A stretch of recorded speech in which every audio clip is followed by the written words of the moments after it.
नमो भगवते वासुदेवाय। ओम नमो भगवते वासुदेवाय। ओम नमो भगवते वासुदेवाय। ओम अज्ञानतिमिरान्धस्य ज्ञानाञ्जनशलाकया चक्षुरुन्मीलितं येन तस्मै श्रीगुरवे नमः। श्रीचैतन्यमनोभीष्टं स्थापितं येन भूतले स्वयं रूपः तथा मह्यं ददाति स्वपदान्तिकम्। वन्देऽहं श्रीगुरोः श्रीयुतपदकमलं श्रीगुरून् वैष्णवांश्च श्रीरूपं साग्रजातं सहगणरघुनाथान्वितं तं सजीवम् साद्वैतं सावधूतं परिजनसहितं कृष्णचैतन्यदेवं श्रीराधा कृष्णपादान् सहगणललिता श्रीविशाखान्वितांश्च। हे कृष्ण करुणा सिन्धो दीनबन्धो जगत्पते गोपेश गोपिका कान्त राधा कान्त नमोस्तुते। तप्त काञ्चन गौराङ्गी राधे वृन्दावनेश्वरी वृषभानुसुते देवी प्रणमामि हरिप्रिये। वाञ्छा कल्पतरुभ्यश्च कृपा सिन्धुभ्य एव च पतितानां पावनेभ्यो वैष्णवेभ्यो नमो नमः।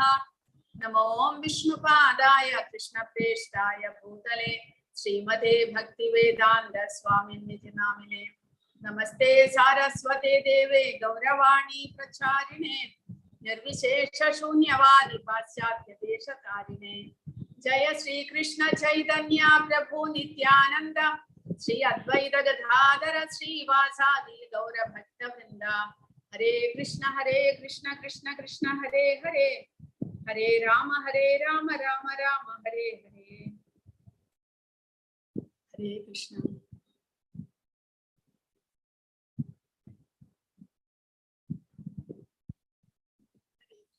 ഇന്നൊന്ന് അധ്യായം 9 രാജവിദ്യ രാജഗുഹ്യ യോഗം. രാജവിദ്യ എന്ന് പറഞ്ഞാൽ അറിവാണ്. രാജവിദ്യ എന്ന് പറഞ്ഞാൽ എല്ലാ വിദ്യകളിലും വെച്ച് രാജാവായിട്ടുള്ള മുൻപന്തിയിൽ നിൽക്കുന്ന. ഗുഹ്യം എന്ന് പറഞ്ഞാൽ രഹസ്യമായിട്ടുള്ളത്. എല്ലാ രഹസ്യങ്ങളിലും വെച്ച് രാജരഹസ്യം, രാജാവ് അത് മുൻപന്തിയിലുള്ള യോഗം.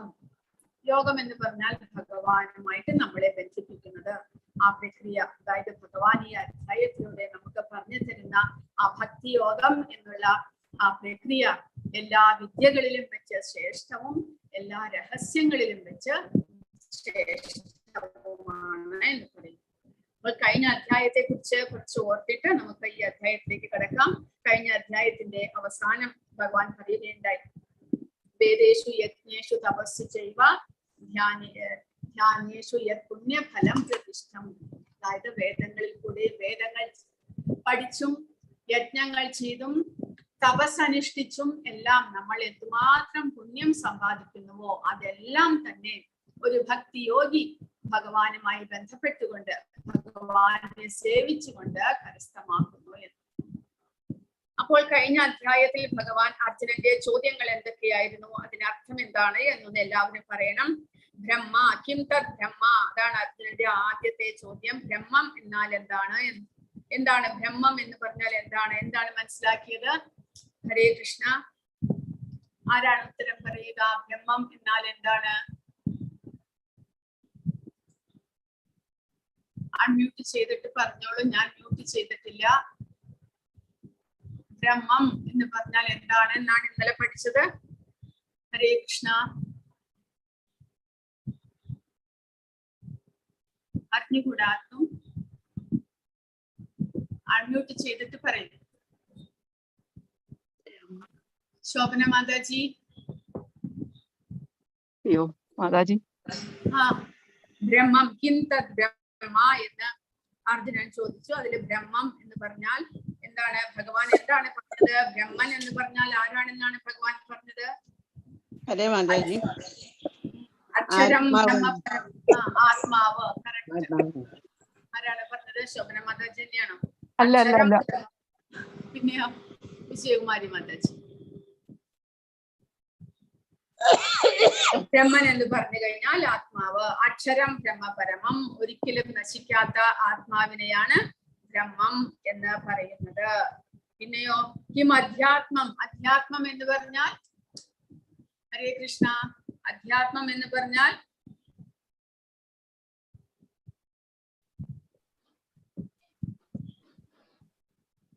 അറിഞ്ഞുകൂടാ? ആരും ഇത് ക്ലാസ് കഴിഞ്ഞാൽ ആരും ഭഗവത്ഗീത വായിക്കുന്നില്ല എന്നാണ് ഇതിന്റെ അർത്ഥം. അല്ല, ക്ലാസ് ശ്രദ്ധിക്കുന്നില്ല, ഞാൻ പറയുന്നതൊന്നും അല്ല, മനസ്സിലാകുന്നില്ലയോ? അല്ലല്ല, അധ്യാത്മം അക്ഷരം ബ്രഹ്മ പരമം സ്വഭാവോ അധ്യാത്മം ഉച്യതേ.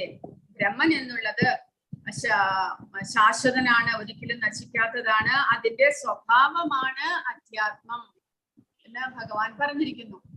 അതായത് ബ്രഹ്മത്തിന്റെ, അതായത് ജീവാത്മാവിന്റെ സ്വഭാവം, പ്രകൃതി, അതാണ് അധ്യാത്മം. കാരണം ജീവാത്മാവ് അതിന്റെ പ്രകൃതിയിൽ, അതിന്റെ സ്വഭാവത്തിൽ ആധ്യാത്മികനാണ്. ഒരിക്കലും ഈ ഭൗതിക പ്രപഞ്ചത്തിന്റെ ഒരു പ്രൊഡക്റ്റ് അല്ലെങ്കിൽ ഒരു ഭൗതിക പ്രപഞ്ചത്തിന്റെ ഒരു വസ്തുവല്ല ജീവാത്മാവ്. അതാണ് പറയുന്നത്. ഭൗതിക പ്രപഞ്ചം 24 മൂലകങ്ങളെ കൊണ്ട് ഉണ്ടാക്കിയിരിക്കുന്നു. പക്ഷേ ജീവാത്മാവ് ആ 24 മൂലകങ്ങളിൽ ഒന്നല്ല. ജീവാത്മാവിന്റെ പ്രകൃതം എന്ന് പറയുന്നത് ആധ്യാത്മികമാണ്, സ്പിരിച്വൽ ആണ് ജീവാത്മാവ്. ജീവാത്മാവ് ഒരിക്കലും മെറ്റീരിയൽ അല്ല, ജീവാത്മാവ് സ്പിരിച്വൽ ആണ് എന്നാണ് അതുകൊണ്ട് അർത്ഥമാക്കുന്നത്. സ്വഭാവോ അധ്യാത്മം ഉച്യതേ. ജീവാത്മാവിന്റെ സ്വഭാവം എന്ന് പറഞ്ഞതുകൊണ്ട് അർത്ഥമാക്കുന്നത് ജീവാത്മാവ് സ്പിരിച്വൽ ആണ്, ഒരിക്കലും മെറ്റീരിയൽ പ്രൊഡക്റ്റ് അല്ല എന്ന്. ഹരേ കൃഷ്ണ. പിന്നീട് അധിഭൂതം. അധിഭൂതം എന്നാൽ എന്താണ്? ഹരേ കൃഷ്ണ. അധിഭൂതം ക്ഷരോഭാവോ, എപ്പോഴും ക്ഷയിച്ചുകൊണ്ടിരിക്കുന്ന അല്ലെങ്കിൽ മാറ്റം വന്നുകൊണ്ടിരിക്കുന്ന ഒന്നാണ് അധിഭൂതം. അപ്പോൾ ആ അധിഭൂതം എന്താണ്? ഇവിടെ മാറ്റം വന്നുകൊണ്ടിരിക്കുന്നത് എന്തിനാണ്? ഭൗതിക പ്രകൃതി. അപ്പോൾ ഭഗവാൻ പറയുന്നത് അധിഭൂതം ക്ഷരോഭാവ, ക്ഷയിച്ചുകൊണ്ടിരിക്കുന്ന അല്ലെങ്കിൽ മാറ്റം വന്നുകൊണ്ടിരിക്കുന്ന ആ ഭാവമാണ് ഉള്ളതാണ് അധിഭൂതം. അതാണ് ഭൗതിക പ്രകൃതി. ഭൗതിക പ്രകൃതിയിൽ എല്ലാത്തിനും, അതായത് ഭൗതിക പ്രകൃതിയുടെ 24 മൂലകങ്ങൾ കൊണ്ടുണ്ടാക്കിയിട്ടുള്ള എല്ലാ വസ്തുക്കൾക്കും മാറ്റം വന്നുകൊണ്ടേയിരിക്കും. എന്നാൽ മാറ്റം ഇല്ലാത്തത് എന്താണ്? ഹരേ കൃഷ്ണ. മാറ്റമില്ലാത്തത് എന്താണ്?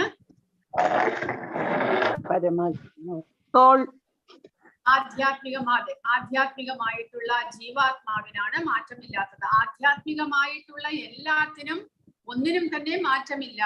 എന്നാൽ ഭൗതിക പ്രകൃതി എന്നുള്ളത് മാറ്റം വന്നുകൊണ്ടേയിരിക്കുന്നതും ക്ഷയിച്ചുകൊണ്ടേയിരിക്കുന്നതും ക്ഷണികവുമാണ്. ഭൗതിക പ്രകൃതിയിൽ ഉള്ള എല്ലാ വസ്തുക്കളും, അതായത് ഭൗതിക പ്രകൃതിയാൽ ഉണ്ടാക്കുന്ന എല്ലാ വസ്തുക്കൾക്കും മാറ്റമുണ്ട് എന്നർത്ഥം. 13-ാമത്തെ അധ്യായത്തിൽ ഭഗവാൻ പഠിപ്പിക്കുന്നു, 24 മൂലകങ്ങളെ കൊണ്ടാണ് ഭൗതിക പ്രകൃതിയിൽ എല്ലാം ഉണ്ടാകുന്നത്. എല്ലാ ശരീരങ്ങളുടെയും ഘടന 24 മൂലകങ്ങളെ കൊണ്ടാണ്. അപ്പോൾ അങ്ങനെ വരുമ്പോൾ ആ ഭൗതിക പ്രകൃതിയാൽ ഉണ്ടാക്കപ്പെട്ടിട്ടുള്ള എല്ലാ വസ്തുക്കളും മാറ്റം വരുന്നവയാണ്, ക്ഷണികമാണ് എന്നർത്ഥം. എന്നാൽ ആധ്യാത്മികമായിട്ട് ഈ ഭൗതിക പ്രകൃതിയിൽ എന്തെല്ലാം ഉണ്ടോ അതെല്ലാം തന്നെ ശാശ്വതമാണ്. അപ്പോൾ ആധ്യാത്മികമായിട്ട് ഈ ഭൗതിക പ്രകൃതിയിൽ എന്തെല്ലാമാണ് ഉണ്ടത്? നമ്മൾ ജീവാത്മാക്കൾ, അതുകൂടാതെ ഭഗവാൻ എപ്പോഴെങ്കിലും അവതരിക്കുമ്പോൾ ഭഗവാനും, ആ ഭഗവാനും നമ്മൾ ജീവാത്മാക്കളും മാത്രമേ ആധ്യാത്മികമായിട്ടുള്ളൂ. അവ രണ്ടും ശാശ്വതമാണ് എന്ന് പറയുന്നു. പക്ഷേ അധിഭൂതം എന്നുള്ള ഭൗതിക പ്രകൃതി ക്ഷരോഭാവ, അത് ക്ഷരമാണ്, മാറ്റങ്ങൾ വന്നുകൊണ്ടിരിക്കുന്നതാണ്. അതുകൂടാതെ അധിയജ്ഞം. അധിയജ്ഞം എന്നാൽ ആരാണ്? ഭഗവാൻ പറയുന്നു അധിയജ്ഞോഹമേവാത്ര. അധിയജ്ഞം എന്ന് പറഞ്ഞാൽ ഭഗവാനെയാണ് അധിയജ്ഞം. എല്ലാ ദേഹങ്ങളിലും കൊള്ളുന്ന പരമാത്മാവിനെ അധിയജ്ഞൻ എന്ന് വിളിക്കുന്നു. ഹരേ കൃഷ്ണ. അപ്പോൾ അങ്ങനെ ഭഗവാൻ കഴിഞ്ഞ അധ്യായത്തിൽ എങ്ങനെ മരണസമയത്ത് ഭഗവാനെ ഓർത്തുകൊണ്ട് നമുക്ക് ശരീരം വിടാൻ സാധിക്കും, അതിനു വേണ്ടിയിട്ട് എന്ത് ചെയ്യണം? അനന്യചേതാഹ സതതം യോമാം സ്മരതി നിത്യശഃ തസ്യാഹം സുലഭഃ പാർത്ഥ നിത്യയുക്തസ്യ യോഗിനഃ എന്ന് പറഞ്ഞു ഭഗവാൻ.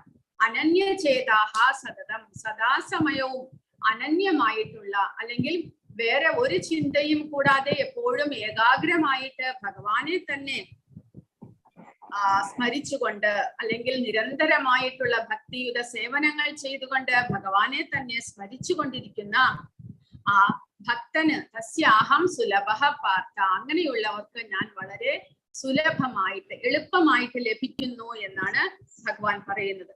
അങ്ങനെയുള്ള ആ ഒരു ഭക്തൻ നിത്യയുക്തസ്യ യോഗിനഃ, സദാസമയവും ഭഗവാനുമായിട്ട് ബന്ധപ്പെട്ടിരിക്കുന്നു. അങ്ങനെയുള്ളവർക്ക് ഭഗവാൻ വളരെ സുലഭമായിട്ട് ലഭിക്കുന്നു. പിന്നീട് ഭഗവാൻ പറഞ്ഞത് ഭഗവാന്റെ ധാമത്തെ കുറിച്ച്. ഭഗവാന്റെ ധാമത്തിലേക്ക് നമ്മൾ ആ ബ്രഹ്മഭുവനാലോകാൻ പുനരാവർത്തിനോ അർജുന, ബ്രഹ്മലോകം മുതൽക്ക് താഴെയുള്ള എല്ലാ ലോകങ്ങളിലും പുനരാവർത്തി അല്ലെങ്കിൽ പുനർജന്മമുണ്ട്. എന്നാൽ മാമുപേത്യാതു കൗന്തേയ പുനർജന്മ ന വിദ്യതേ, എന്നെ പ്രാപിച്ചു കഴിഞ്ഞാൽ പിന്നീട് അവർക്ക് പുനർജന്മം ഉണ്ടാകുന്നില്ല. അങ്ങനെയുള്ള ധാമത്തിലേക്ക് ഭഗവാൻ നമ്മളെ വിളിക്കുകയാണ്. ആ ധാമത്തിലേക്ക് പോകാനായിട്ട് എന്താണ് വഴി? ഭഗവാൻ പറഞ്ഞത് ഭക്തിയോഗം. അതാണ് അവസാനത്തെ ശ്ലോകത്തിൽ പറഞ്ഞത്. വേദേഷു യജ്ഞേഷു തപസ്സു ചെയ്വ ധാനേഷു യത് പുണ്യഫലം പ്രതിഷ്ഠം എന്ന് ഭഗവാൻ പറഞ്ഞത്. അതായത് വേദങ്ങളും യജ്ഞങ്ങളും തപസ്സും എല്ലാം ചെയ്ത് നമ്മൾ എന്തെല്ലാം പുണ്യഫലം നമ്മൾ കരസ്ഥമാക്കുന്നുവോ അതെല്ലാം തന്നെ ഒരു ഭക്തിയോഗിക്ക് ഭഗവാനിൽ ഭക്തിയുടെ സേവനങ്ങൾ ചെയ്യുന്നത് കൊണ്ട് ലഭിക്കുന്നു. അപ്പോൾ അങ്ങനെയുള്ള ആ ഭക്തിയുടെ സേവനത്തെ കുറിച്ചാണ് ഇന്നത്തെ അധ്യായത്തിൽ ഭഗവാൻ നമുക്ക് പറഞ്ഞു തരുന്നത്. അത് രാജവിദ്യ രാജഗുഹ്യ യോഗമാണ് എന്ന് ഭഗവാൻ പറയുന്നു. എല്ലാ വിദ്യകളിലും വെച്ച് ശ്രേഷ്ഠവും എല്ലാ രഹസ്യങ്ങളിലും വെച്ച് രഹസ്യവുമാണ്. എന്തുകൊണ്ടാണ് ഭക്തിയോഗം എന്നുള്ളത് രഹസ്യമാകുന്നത്? കാരണം ഒന്നാമത്തെ കാര്യം, എല്ലാവർക്കും അത് സ്വീകരിക്കാനായിട്ട് സാധ്യമല്ല. ഭഗവാനിൽ വിശ്വാസം വേണം. കൂടാതെ ആധ്യാത്മികമായിട്ടുള്ള ഒരു പ്രക്രിയയാണത്. ആധ്യാത്മിക പ്രക്രിയയിൽ ഭഗവാൻ 7ാമത്തെ അധ്യായത്തിൽ പറഞ്ഞു, മനുഷ്യാണാം സഹസ്രേഷു കശ്ചിത് യതതി സിദ്ധൈ, ആയിരക്കണക്കിന് ആളുകളിൽ ഒരാൾ മാത്രമേ ആധ്യാത്മികമായിട്ടുള്ള കാര്യങ്ങൾ ചെയ്യാനായിട്ട് ആഗ്രഹിക്കുന്നുള്ളൂ. അതുകൊണ്ട് ഇത് സാധാരണയായിട്ട് എല്ലാവർക്കും പറഞ്ഞു കൊടുക്കുന്നില്ല. ഭഗവാനിൽ വിശ്വാസമുള്ളവർക്ക്, ഭഗവാനിൽ ഭക്തിയുള്ളവർക്ക് സ്വയമേവ അവർ ഒരു ഭഗവാന്റെ ഭക്തന്റെ അടുക്കൽ ചെന്നിട്ട് ഭക്തിയുടെ സേവനത്തിൽ ഭഗവാന്റെ ഭക്തന്മാരുമായി സത്സംഗത്തിലൂടെ അവർക്ക് ഇത് മനസ്സിലാക്കുവാൻ സാധിക്കും. അല്ലാതെ സാധാരണ നമ്മൾ സ്കൂളുകളിലും കോളേജുകളിലും പഠിക്കുന്നത് പോലെ ഫിസിക്സ്, കെമിസ്ട്രി, ബയോളജി എല്ലാം പഠിക്കുന്നത് പോലെ ഇത് സ്പിരിച്വൽ സയൻസ് അല്ലെങ്കിൽ ഭക്തിയുടെ യോഗം എല്ലാ ദിക്കിലും പഠിപ്പിക്കുന്നില്ല. കാരണം ആർക്കും ഇതിൽ താല്പര്യമില്ല. അതുകൊണ്ട് തന്നെ അപ്പോൾ ഇത് രഹസ്യമാണ്. എങ്ങനെ രഹസ്യം നമുക്ക് ലഭിക്കുന്നു? ഭക്തന്മാരുമായിട്ട് സത്സംഗം ചെയ്യുവാനും ഭഗവാനെ കുറിച്ച് അറിയുവാനും സാധിക്കുന്നവർക്ക് ഭഗവാൻ അതിനുള്ള വഴി കാണിച്ചു കൊടുക്കുന്നു. ഭഗവാൻ തന്നെ നമ്മുടെ ഹൃദയത്തിൽ ഇരുന്നു കൊണ്ട് നമുക്ക് യോജിച്ച ഒരു ഗുരുവിന്റെ അടുത്തേക്ക് നമ്മളെ പറഞ്ഞു വിടുകയും ആ ഗുരുവിൽ നിന്ന് നമുക്ക്, ആ ഭക്തന്മാരിൽ നിന്ന് നമുക്ക് ഇത് ലഭ്യമാകുകയും ചെയ്യുന്നു. അതുകൊണ്ടാണ് ഈ നമ്മുടെ ക്ലാസ്സുകളിലും എത്രമാത്രം പേർ രജിസ്റ്റർ ചെയ്യുന്നുണ്ട്. പക്ഷെ അവസാനം വരെ ഇരിക്കുന്നവരും അത് ആ പ്രഭുപാദരുടെ നിർദ്ദേശങ്ങൾ അനുസരിക്കുന്നവരും വളരെ കുറച്ചു പേരാണ്. കാരണം എല്ലാവർക്കും ഈ ആധ്യാത്മികമായിട്ടുള്ള കാര്യങ്ങളെ കുറിച്ച്, ഭക്തിയെ കുറിച്ച് പറയുമ്പോൾ അത് എല്ലാവർക്കും ഇഷ്ടമാകുന്നില്ല. കാരണം എല്ലാവരുടെയും വിചാരം ഇത് നമുക്കിപ്പോൾ ചെയ്യാനുള്ളതല്ല, പിന്നീട് വയസ്സായിട്ട്, അല്ലാതെ ചെറുപ്പക്കാർക്കൊന്നും ഇത് ഇപ്പോൾ പ്രാക്ടിക്കൽ അല്ല എന്നുള്ള, അല്ലെങ്കിൽ ഈ ലോകത്തിൽ ഇതിപ്പോൾ പ്രാക്ടിക്കൽ അല്ല, അങ്ങനെയെല്ലാമാണ് എല്ലാവരും ചിന്തിക്കുന്നത്. അതുകൊണ്ട് ഇത് ഗോപ്യമായിട്ട് രഹസ്യമായിട്ട് വെച്ചിരിക്കുന്നു. ഭക്തന്മാർക്ക് മാത്രം അറിയുന്ന ഒരു രഹസ്യമായിട്ട് ഇത് വെച്ചിരിക്കുന്നു. ഭഗവാൻ ആ രഹസ്യത്തെ നമുക്ക് പറഞ്ഞു തരികയാണ്. എങ്ങനെയാണ് ഭക്തിയുത സേവനം ചെയ്യേണ്ടത് എന്നുള്ള രഹസ്യം. ഭക്തി എന്നെല്ലാം എല്ലാവരും പറയും, അദ്ദേഹത്തിന് ദിവസവും രാവിലെ എണീറ്റ് ദിവസവും അമ്പലത്തിൽ പോകും, ഒരു ദിവസം പോലും മുടക്കില്ല, അത്രയ്ക്ക് ഭക്തിയാണ് എന്ന് പറയും. പക്ഷെ ഭക്തി എന്നുള്ളത് നമ്മുടെ ഹൃദയത്തിൽ നിന്ന് വരണം, ആത്മാർത്ഥതയോടുകൂടി, ഭഗവാനിൽ വിശ്വാസത്തോടുകൂടി. അതാണ് ഭക്തിയായിട്ട് വരേണ്ടത്. ആദൗ ശ്രദ്ധ. രൂപഗോസ്വാമി പറഞ്ഞിരിക്കുന്നത് ഭക്തിയുടെ സേവനം എന്നുള്ളത് ആദൗ ശ്രദ്ധ, ആദ്യമായിട്ട് വേണ്ടത് വിശ്വാസം, ഭഗവാനിൽ പൂർണ്ണമായിട്ടുള്ള വിശ്വാസം. അതായത് ഭഗവാനെ സേവിക്കുക എന്നുള്ളത് എന്റെ കർത്തവ്യമാണെന്നും ഭഗവാനെ സേവിക്കുക മാത്രമാണ് എനിക്ക് ധർമ്മമായിട്ടുള്ളത് എന്നും ഭഗവാനെ സേവിക്കുക വഴി ഞാൻ ഈ ഭൗതിക പ്രകൃതിയിൽ എനിക്ക് ലഭിച്ചിട്ടുള്ള എല്ലാ കർത്തവ്യങ്ങളും ഞാൻ അനുഷ്ഠിക്കുന്നു എന്നുമുള്ള വിശ്വാസം. ഭഗവാനെ സേവിച്ചു കഴിഞ്ഞാൽ പിന്നീട് ഈ ഭൗതിക പ്രകൃതിയിൽ എനിക്ക് കടമകളൊന്നും തന്നെയില്ല. കാരണം എല്ലാത്തിന്റെയും ഉറവിടമായിട്ടുള്ള ഭഗവാനെ സേവിക്കുക എന്നത് വഴി ഞാൻ ബാക്കിയുള്ള എന്റെ എല്ലാ ചുമതലകളും നിറവേറ്റിയിരിക്കുന്നു. അങ്ങനെയുള്ള വിശ്വാസം, ആ വിശ്വാസത്തോടു കൂടി നമ്മൾ എന്ത് ചെയ്യുന്നു? ഭഗവാനെ കുറിച്ച് അറിയുവാനായിട്ട് ഭക്തന്മാരുമായിട്ട് സത്സംഗത്തിൽ ചേരുന്നു. ആദവ ശ്രദ്ധ തഥാ സാധു സംഘ. ഭക്തന്മാരുമായിട്ട് സത്സംഗത്തിൽ ചേരുന്നു ഭഗവാനെ കുറിച്ച് അറിയുവാനായിട്ട്. അങ്ങനെ സാധു സംഘത്തിൽ ചേർന്നിട്ട് എന്ത് ചെയ്യുന്നു? ഭജനക്രിയ. ആ ഭക്തന്മാരുമായിട്ട് സത്സംഗത്തിൽ ചേർന്ന് ആ ഭക്തന് മനസ്സിലാകുന്നു, അതായത് ഭഗവാനെ സേവിക്കുന്നത് എങ്ങനെയെന്ന് മനസ്സിലാകുന്നു. അങ്ങനെ ഭജനക്രിയ പല വിധത്തിലുള്ള പ്രഭുപാദ പറഞ്ഞിട്ടുണ്ട്. നവവിധ ഭക്തിയുടെ സേവനം പ്രഹ്ലാദ കുമാരൻ പറഞ്ഞിരിക്കുന്നത് ശ്രവണം, കീർത്തനം, വിഷ്ണു സ്മരണം, പാദസേവനം, അർച്ചനം, വന്ദനം, ദാസ്യം, സഖ്യം, ആത്മനിവേദനം മുതലായിട്ടുള്ള നവവിധ ഭക്തിയുടെ സേവനങ്ങൾ ചെയ്ത് ഭജനക്രിയ ഭഗവാനെ സേവിക്കുന്നു ആ ഭക്തൻ. അപ്പോൾ ആദ്യമായിട്ട് വേണ്ടത് വിശ്വാസം, പിന്നീട് സത്സംഗം, പിന്നീട് ആ സത്സംഗത്തിലൂടെ ഭഗവാനെ സേവിക്കുന്നത് എങ്ങനെയെന്ന് മനസ്സിലാക്കിക്കൊണ്ട് ഭജനക്രിയ ചെയ്യുന്നു. ആ ഭജനക്രിയ ചെയ്ത് വരുന്നതോടുകൂടി ആ ഭക്തനിൽ ക്രമേണ അനർത്ഥ നിവൃത്തി എന്ന് പറഞ്ഞാൽ ആ ഭക്തനിൽ ഉണ്ടായിരുന്ന ദുശീലങ്ങളെല്ലാം പോയിട്ട് ആ ദൈവികമായിട്ടുള്ള ഗുണങ്ങൾ മാത്രം വളരുന്നു. എന്തുകൊണ്ട്? കാരണം എന്താണ്? ആ ഭക്തിയുടെ സേവനത്തിലേക്ക് വേണ്ടിയിട്ട് ആവശ്യമുള്ള ഗുണങ്ങൾ മാത്രം ആ ഭക്തൻ വളർത്തിയെടുക്കുന്നു. ഭക്തിയുടെ സേവനത്തിൽ നിന്ന് തന്നെ പിന്തിരിപ്പിക്കുന്ന ദുശീലങ്ങളെയെല്ലാം ഭക്തൻ ഉപേക്ഷിക്കുന്നു.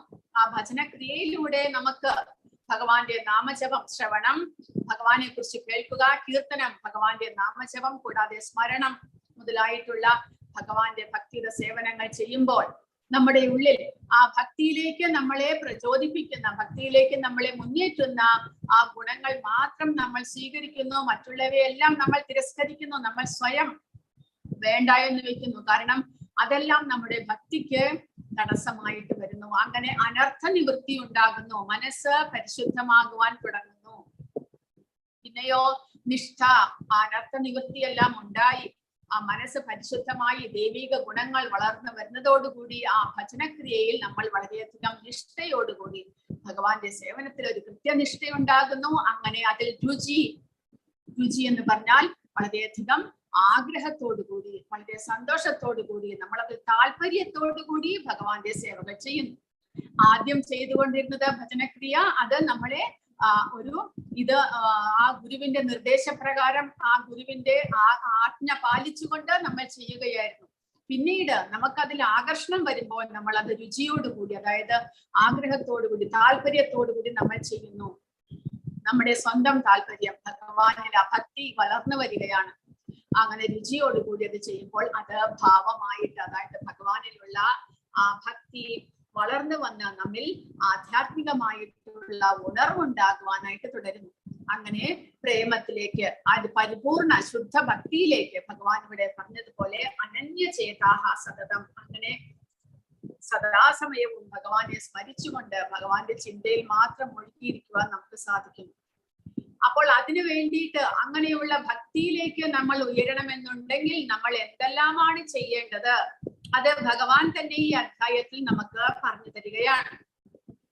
കാരണം നമ്മൾ ഭഗവാനെ വിട്ട് വന്നിരിക്കുന്നത് കൊണ്ട് ഭഗവാനെ പ്രാപിക്കുവാനായിട്ട് നമ്മൾ എന്തെല്ലാം ചെയ്യണം, ഭക്തിയുടെ സേവനങ്ങൾ നമ്മൾ എങ്ങനെ ചെയ്യണം, എന്തെല്ലാം ചെയ്തു കഴിഞ്ഞാൽ നമുക്ക് ഭഗവാന്റെ പരമപദം പോകുവാൻ സാധിക്കും എന്നുള്ളത്, ആ ഭക്തിയുടെ സേവനം, ആ രാജവിദ്യ, ആ എല്ലാ വിദ്യകളിലും വെച്ച്, എല്ലാ അറിവുകളിലും വെച്ച് ശ്രേഷ്ഠമായിട്ടുള്ള ആ ഭക്തിയുടെ സേവനത്തെ കുറിച്ച് ഭഗവാൻ ഈ അധ്യായത്തിൽ നമുക്ക് പറഞ്ഞു തരികയാണ്.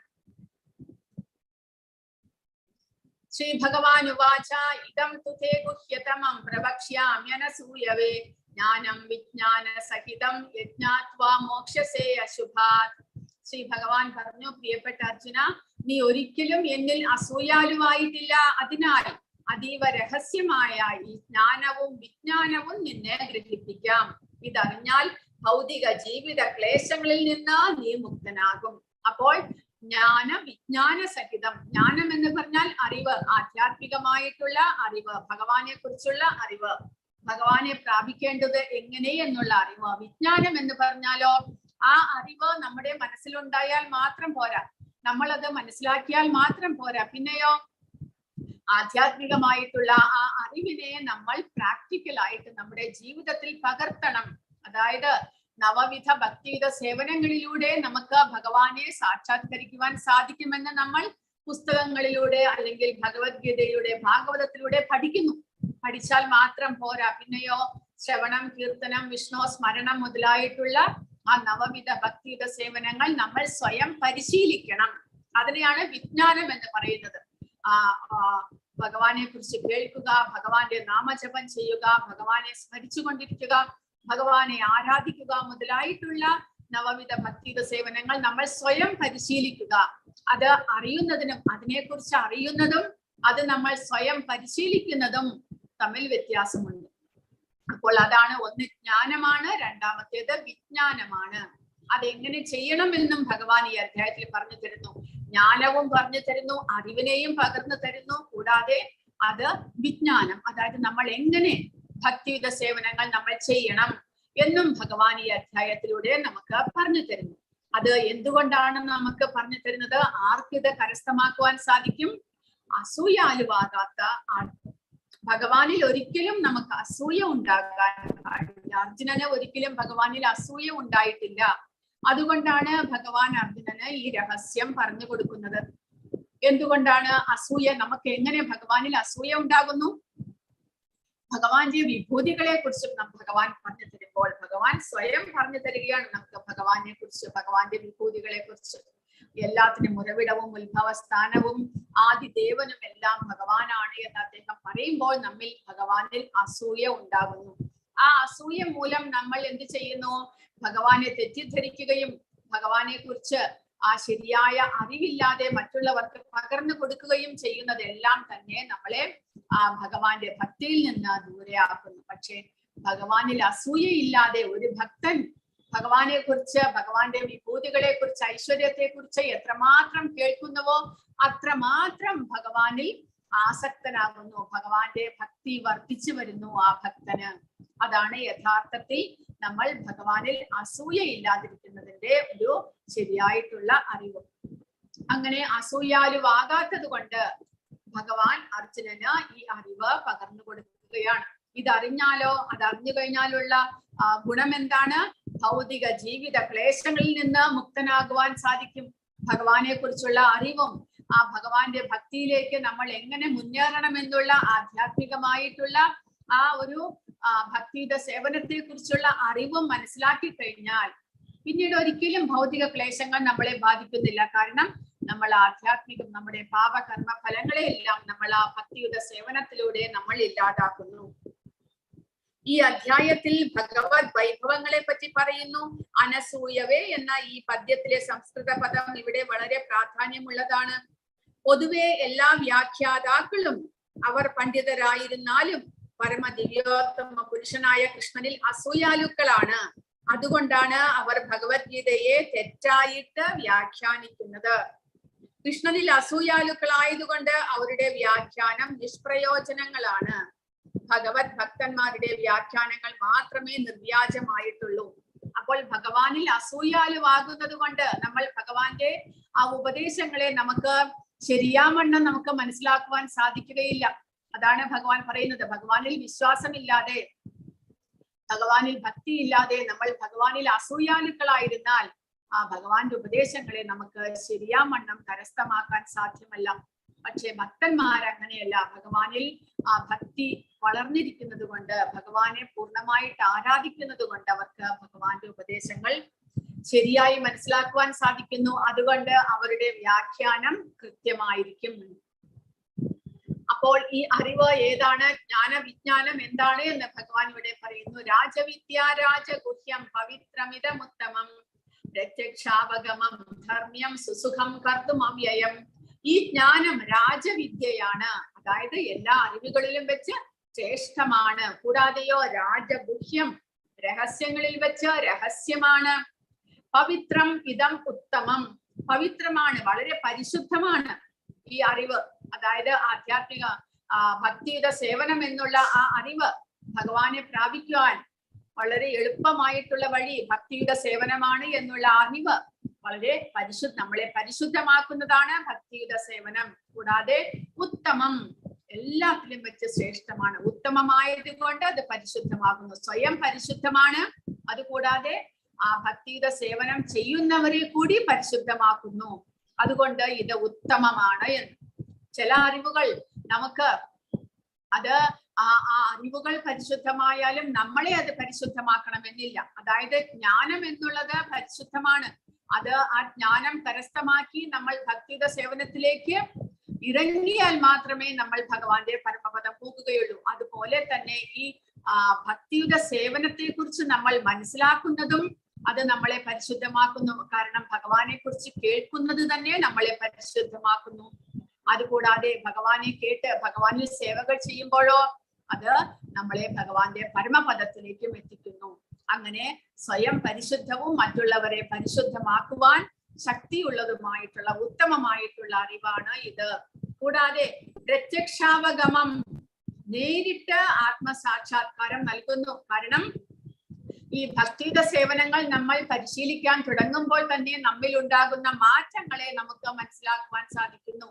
അതാണ് പ്രത്യക്ഷാവഗമം. നമുക്ക് പ്രത്യക്ഷമായിട്ട് നമ്മിൽ ഉണ്ടാകുന്ന മാറ്റങ്ങൾ, ആത്മീയമായിട്ട് നമ്മൾ ഉയരുന്നതും ആധ്യാത്മിക ജ്ഞാനം നമുക്ക് കരസ്ഥമാക്കാൻ സാധിക്കുന്നതും, അതുകൂടാതെ നമ്മുടെ പാപകർമ്മ ഫലങ്ങൾ പോയി നമുക്ക് നമ്മുടെ ഉള്ളിൽ ദൈവികമായിട്ടുള്ള ഗുണങ്ങൾ വളർന്നു വരുന്നതും എല്ലാം നമുക്ക് മനസ്സിലാക്കുവാൻ സാധിക്കുന്നു.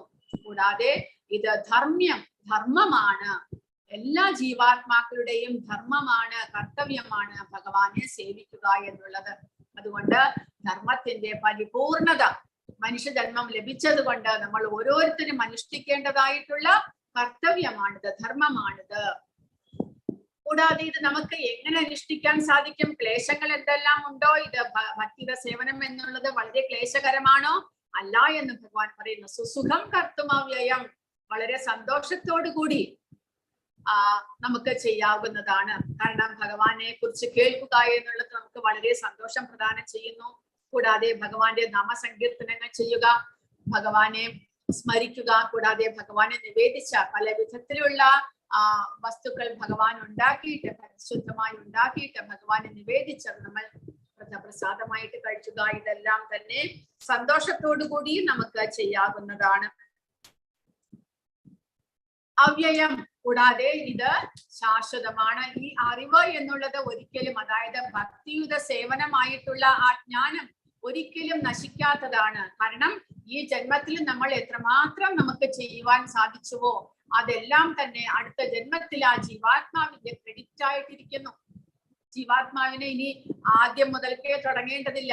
കാരണം ജീവാത്മാവ് അതിനനുസരിച്ചുള്ള ഒരു ശ്രേഷ്ഠമായിട്ടുള്ള ഒരു ഗൃഹത്തിലേക്ക് ജനിക്കുകയും താൻ മുൻ ജന്മത്തിൽ ചെയ്ത ആ ഭക്തിയുടെ സേവനത്തിന്റെ ബാക്കി തുടരുവാനായിട്ട് തനിക്ക് സാധിക്കുകയും ചെയ്യുന്നു.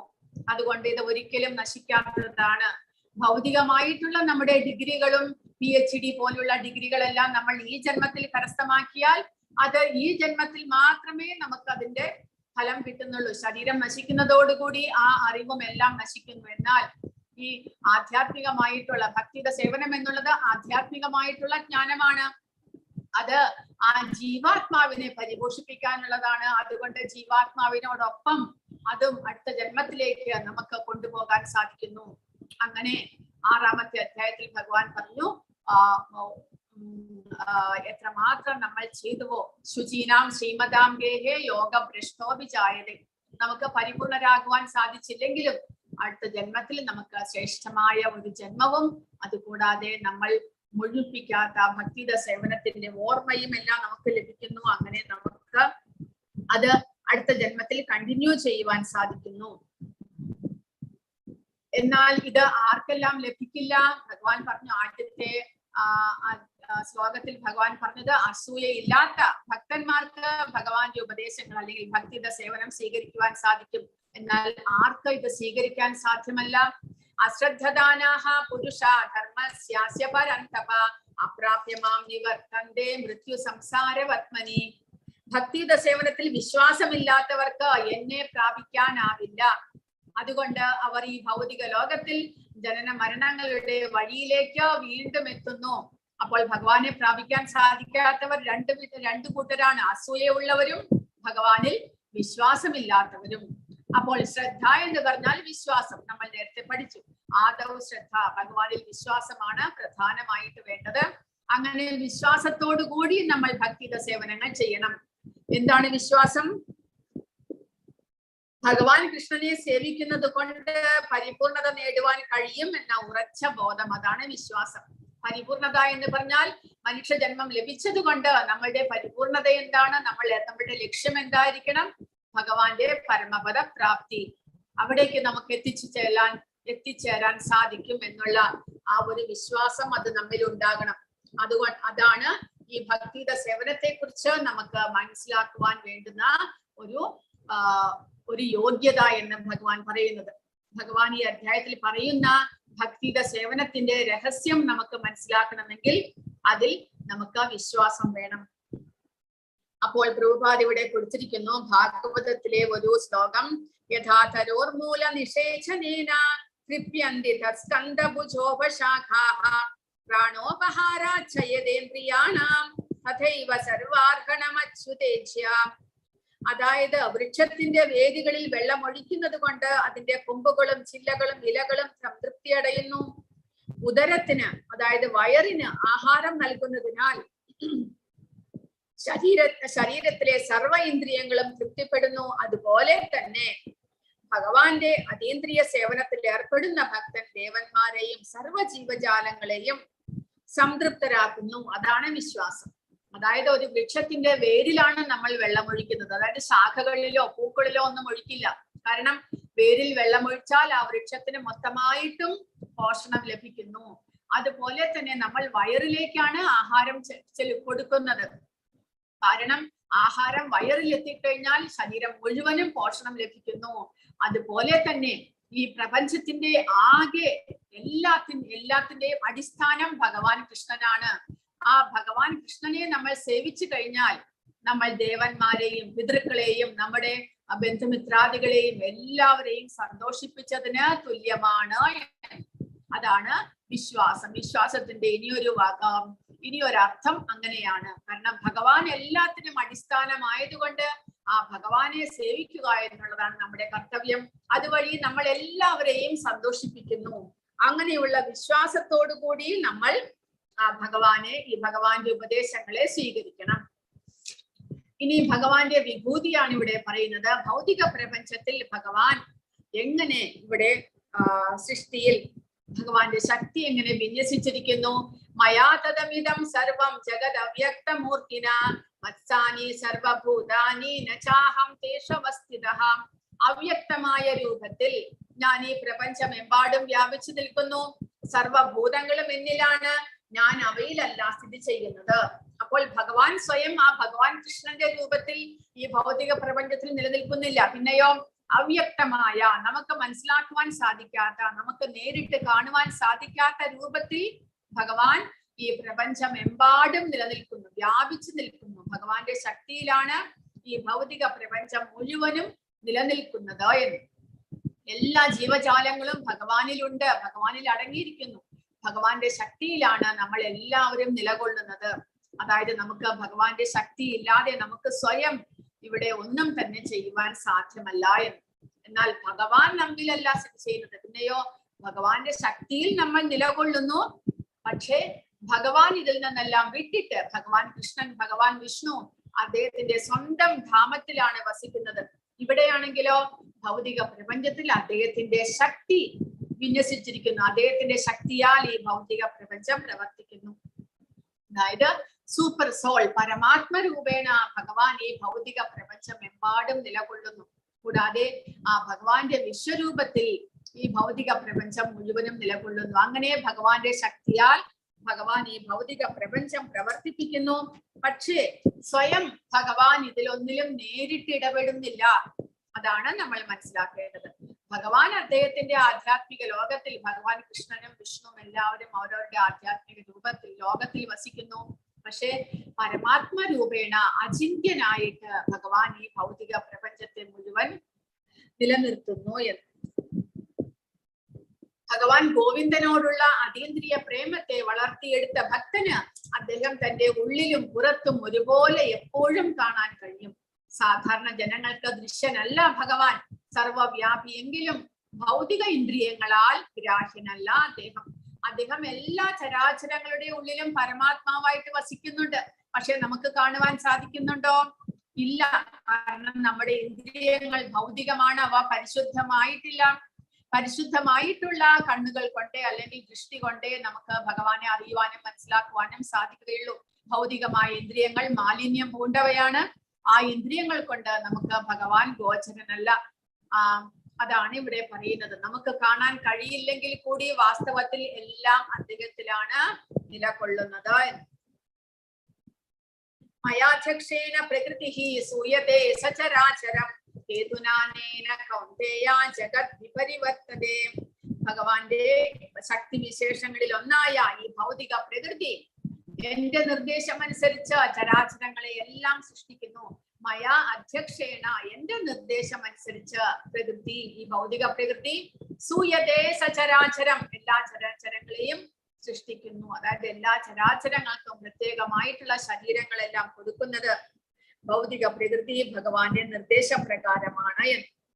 ഈ നിയമം അനുസരിച്ച് വീണ്ടും വീണ്ടും പ്രപഞ്ചം സൃഷ്ടിക്കപ്പെടുകയും സംഹരിക്കപ്പെടുകയും ചെയ്യുന്നു. അതായത് ഭഗവാന്റെ നിർദ്ദേശം അനുസരിച്ച് ഭൗതിക പ്രകൃതിയിൽ സൃഷ്ടിയും സംഹാരവും നടന്നുകൊണ്ടേയിരിക്കുന്നു. ഭഗവാന്റെ നിർദ്ദേശപ്രകാരം അനുസരിച്ചാണ്, ഭഗവാന്റെ ഇച്ഛപ്രകാരമാണ് സൃഷ്ടി ആരംഭിക്കുന്നതും അവസാനിക്കുന്നതും. അല്ലാതെ വേറെ ആരുടെയും നിർദ്ദേശപ്രകാരമല്ല. ഭഗവാനാണ് എല്ലാത്തിന്റെയും നിയന്താവ്. അവജാനന്തി മാം മൂഢ മാനുഷീം തനുമാശ്രിതം പരംഭാവമജാനന്ദോ മമ ഭൂതമഹേശ്വരം. ഭഗവാന്റെ വിഭൂതികളെ മനസ്സിലാക്കാതെ സാധാരണ ജനങ്ങൾ എന്ത് ചെയ്യുന്നു? മാം മൂഢാഹ എന്ന് ഭഗവാൻ പറഞ്ഞു. ബുദ്ധിയില്ലാത്തവർ അവർ എന്ത് ചെയ്യുന്നു? ഭഗവാൻ മനുഷ്യരൂപത്തിൽ അവതരിക്കുമ്പോൾ ഭഗവാനെ നിന്ദിക്കുന്നു എന്ന് ഭഗവാൻ പറയുന്നു. കാരണം ഭഗവാനെ പല വിധത്തിലും ഭഗവാൻ കൃഷ്ണനായിട്ട് അവതരിച്ചപ്പോൾ ജരാസന്ധൻ, ശിശുപാലൻ മുതലായ എത്രയെത്ര രാജാക്കന്മാർ ഭഗവാനെ പല വിധത്തിലും അപമാനിക്കുകയും നിന്ദിക്കുകയും ഭഗവാനോട് യുദ്ധം ചെയ്യുകയും എല്ലാം ചെയ്തിരുന്നു. കാരണം എന്താണ്? ഭഗവാന്റെ വിഭൂതികളെ, ഭഗവാനെ തന്നെ സ്വയം മനസ്സിലാക്കുവാൻ അവർക്ക് സാധിച്ചില്ല. ഭഗവാൻ മനുഷ്യരൂപത്തിലാണ് അവതരിച്ചത്. ദേവകിയുടെയും വസുദേവരുടെയും മകനായിട്ട് അവതരിച്ചു. അതുകൂടാതെ യശോദയുടെയും നന്ദഗോപരുടെയും ഗൃഹത്തിൽ കാലികളെ മേയിച്ചുകൊണ്ട്, പശുക്കളെ മേയിച്ചുകൊണ്ട് ഒരു ഗോപാല ബാലകനായിട്ട് അദ്ദേഹം കളിച്ചു നടന്നു. ഇതെല്ലാം വിചാരിച്ചിട്ട് അദ്ദേഹം വെറും ഒരു മനുഷ്യനാണ്, ഒരു മനുഷ്യക്കുട്ടിയാണ്, എന്തൊക്കെയോ കുറച്ച് ശക്തികളുണ്ട് എന്ന് മാത്രം എന്നുള്ള വിചാരത്തിൽ ഭഗവാനെ തെറ്റിദ്ധരിച്ചിട്ട് അങ്ങനെയുള്ള അല്പബുദ്ധികൾ ഭഗവാനെ നിന്ദിക്കുകയും ഭഗവാനോട് യുദ്ധം ചെയ്യുകയും ഭഗവാനെ അങ്ങനെ അപമാനിക്കുകയും എന്തെല്ലാം ചെയ്തു.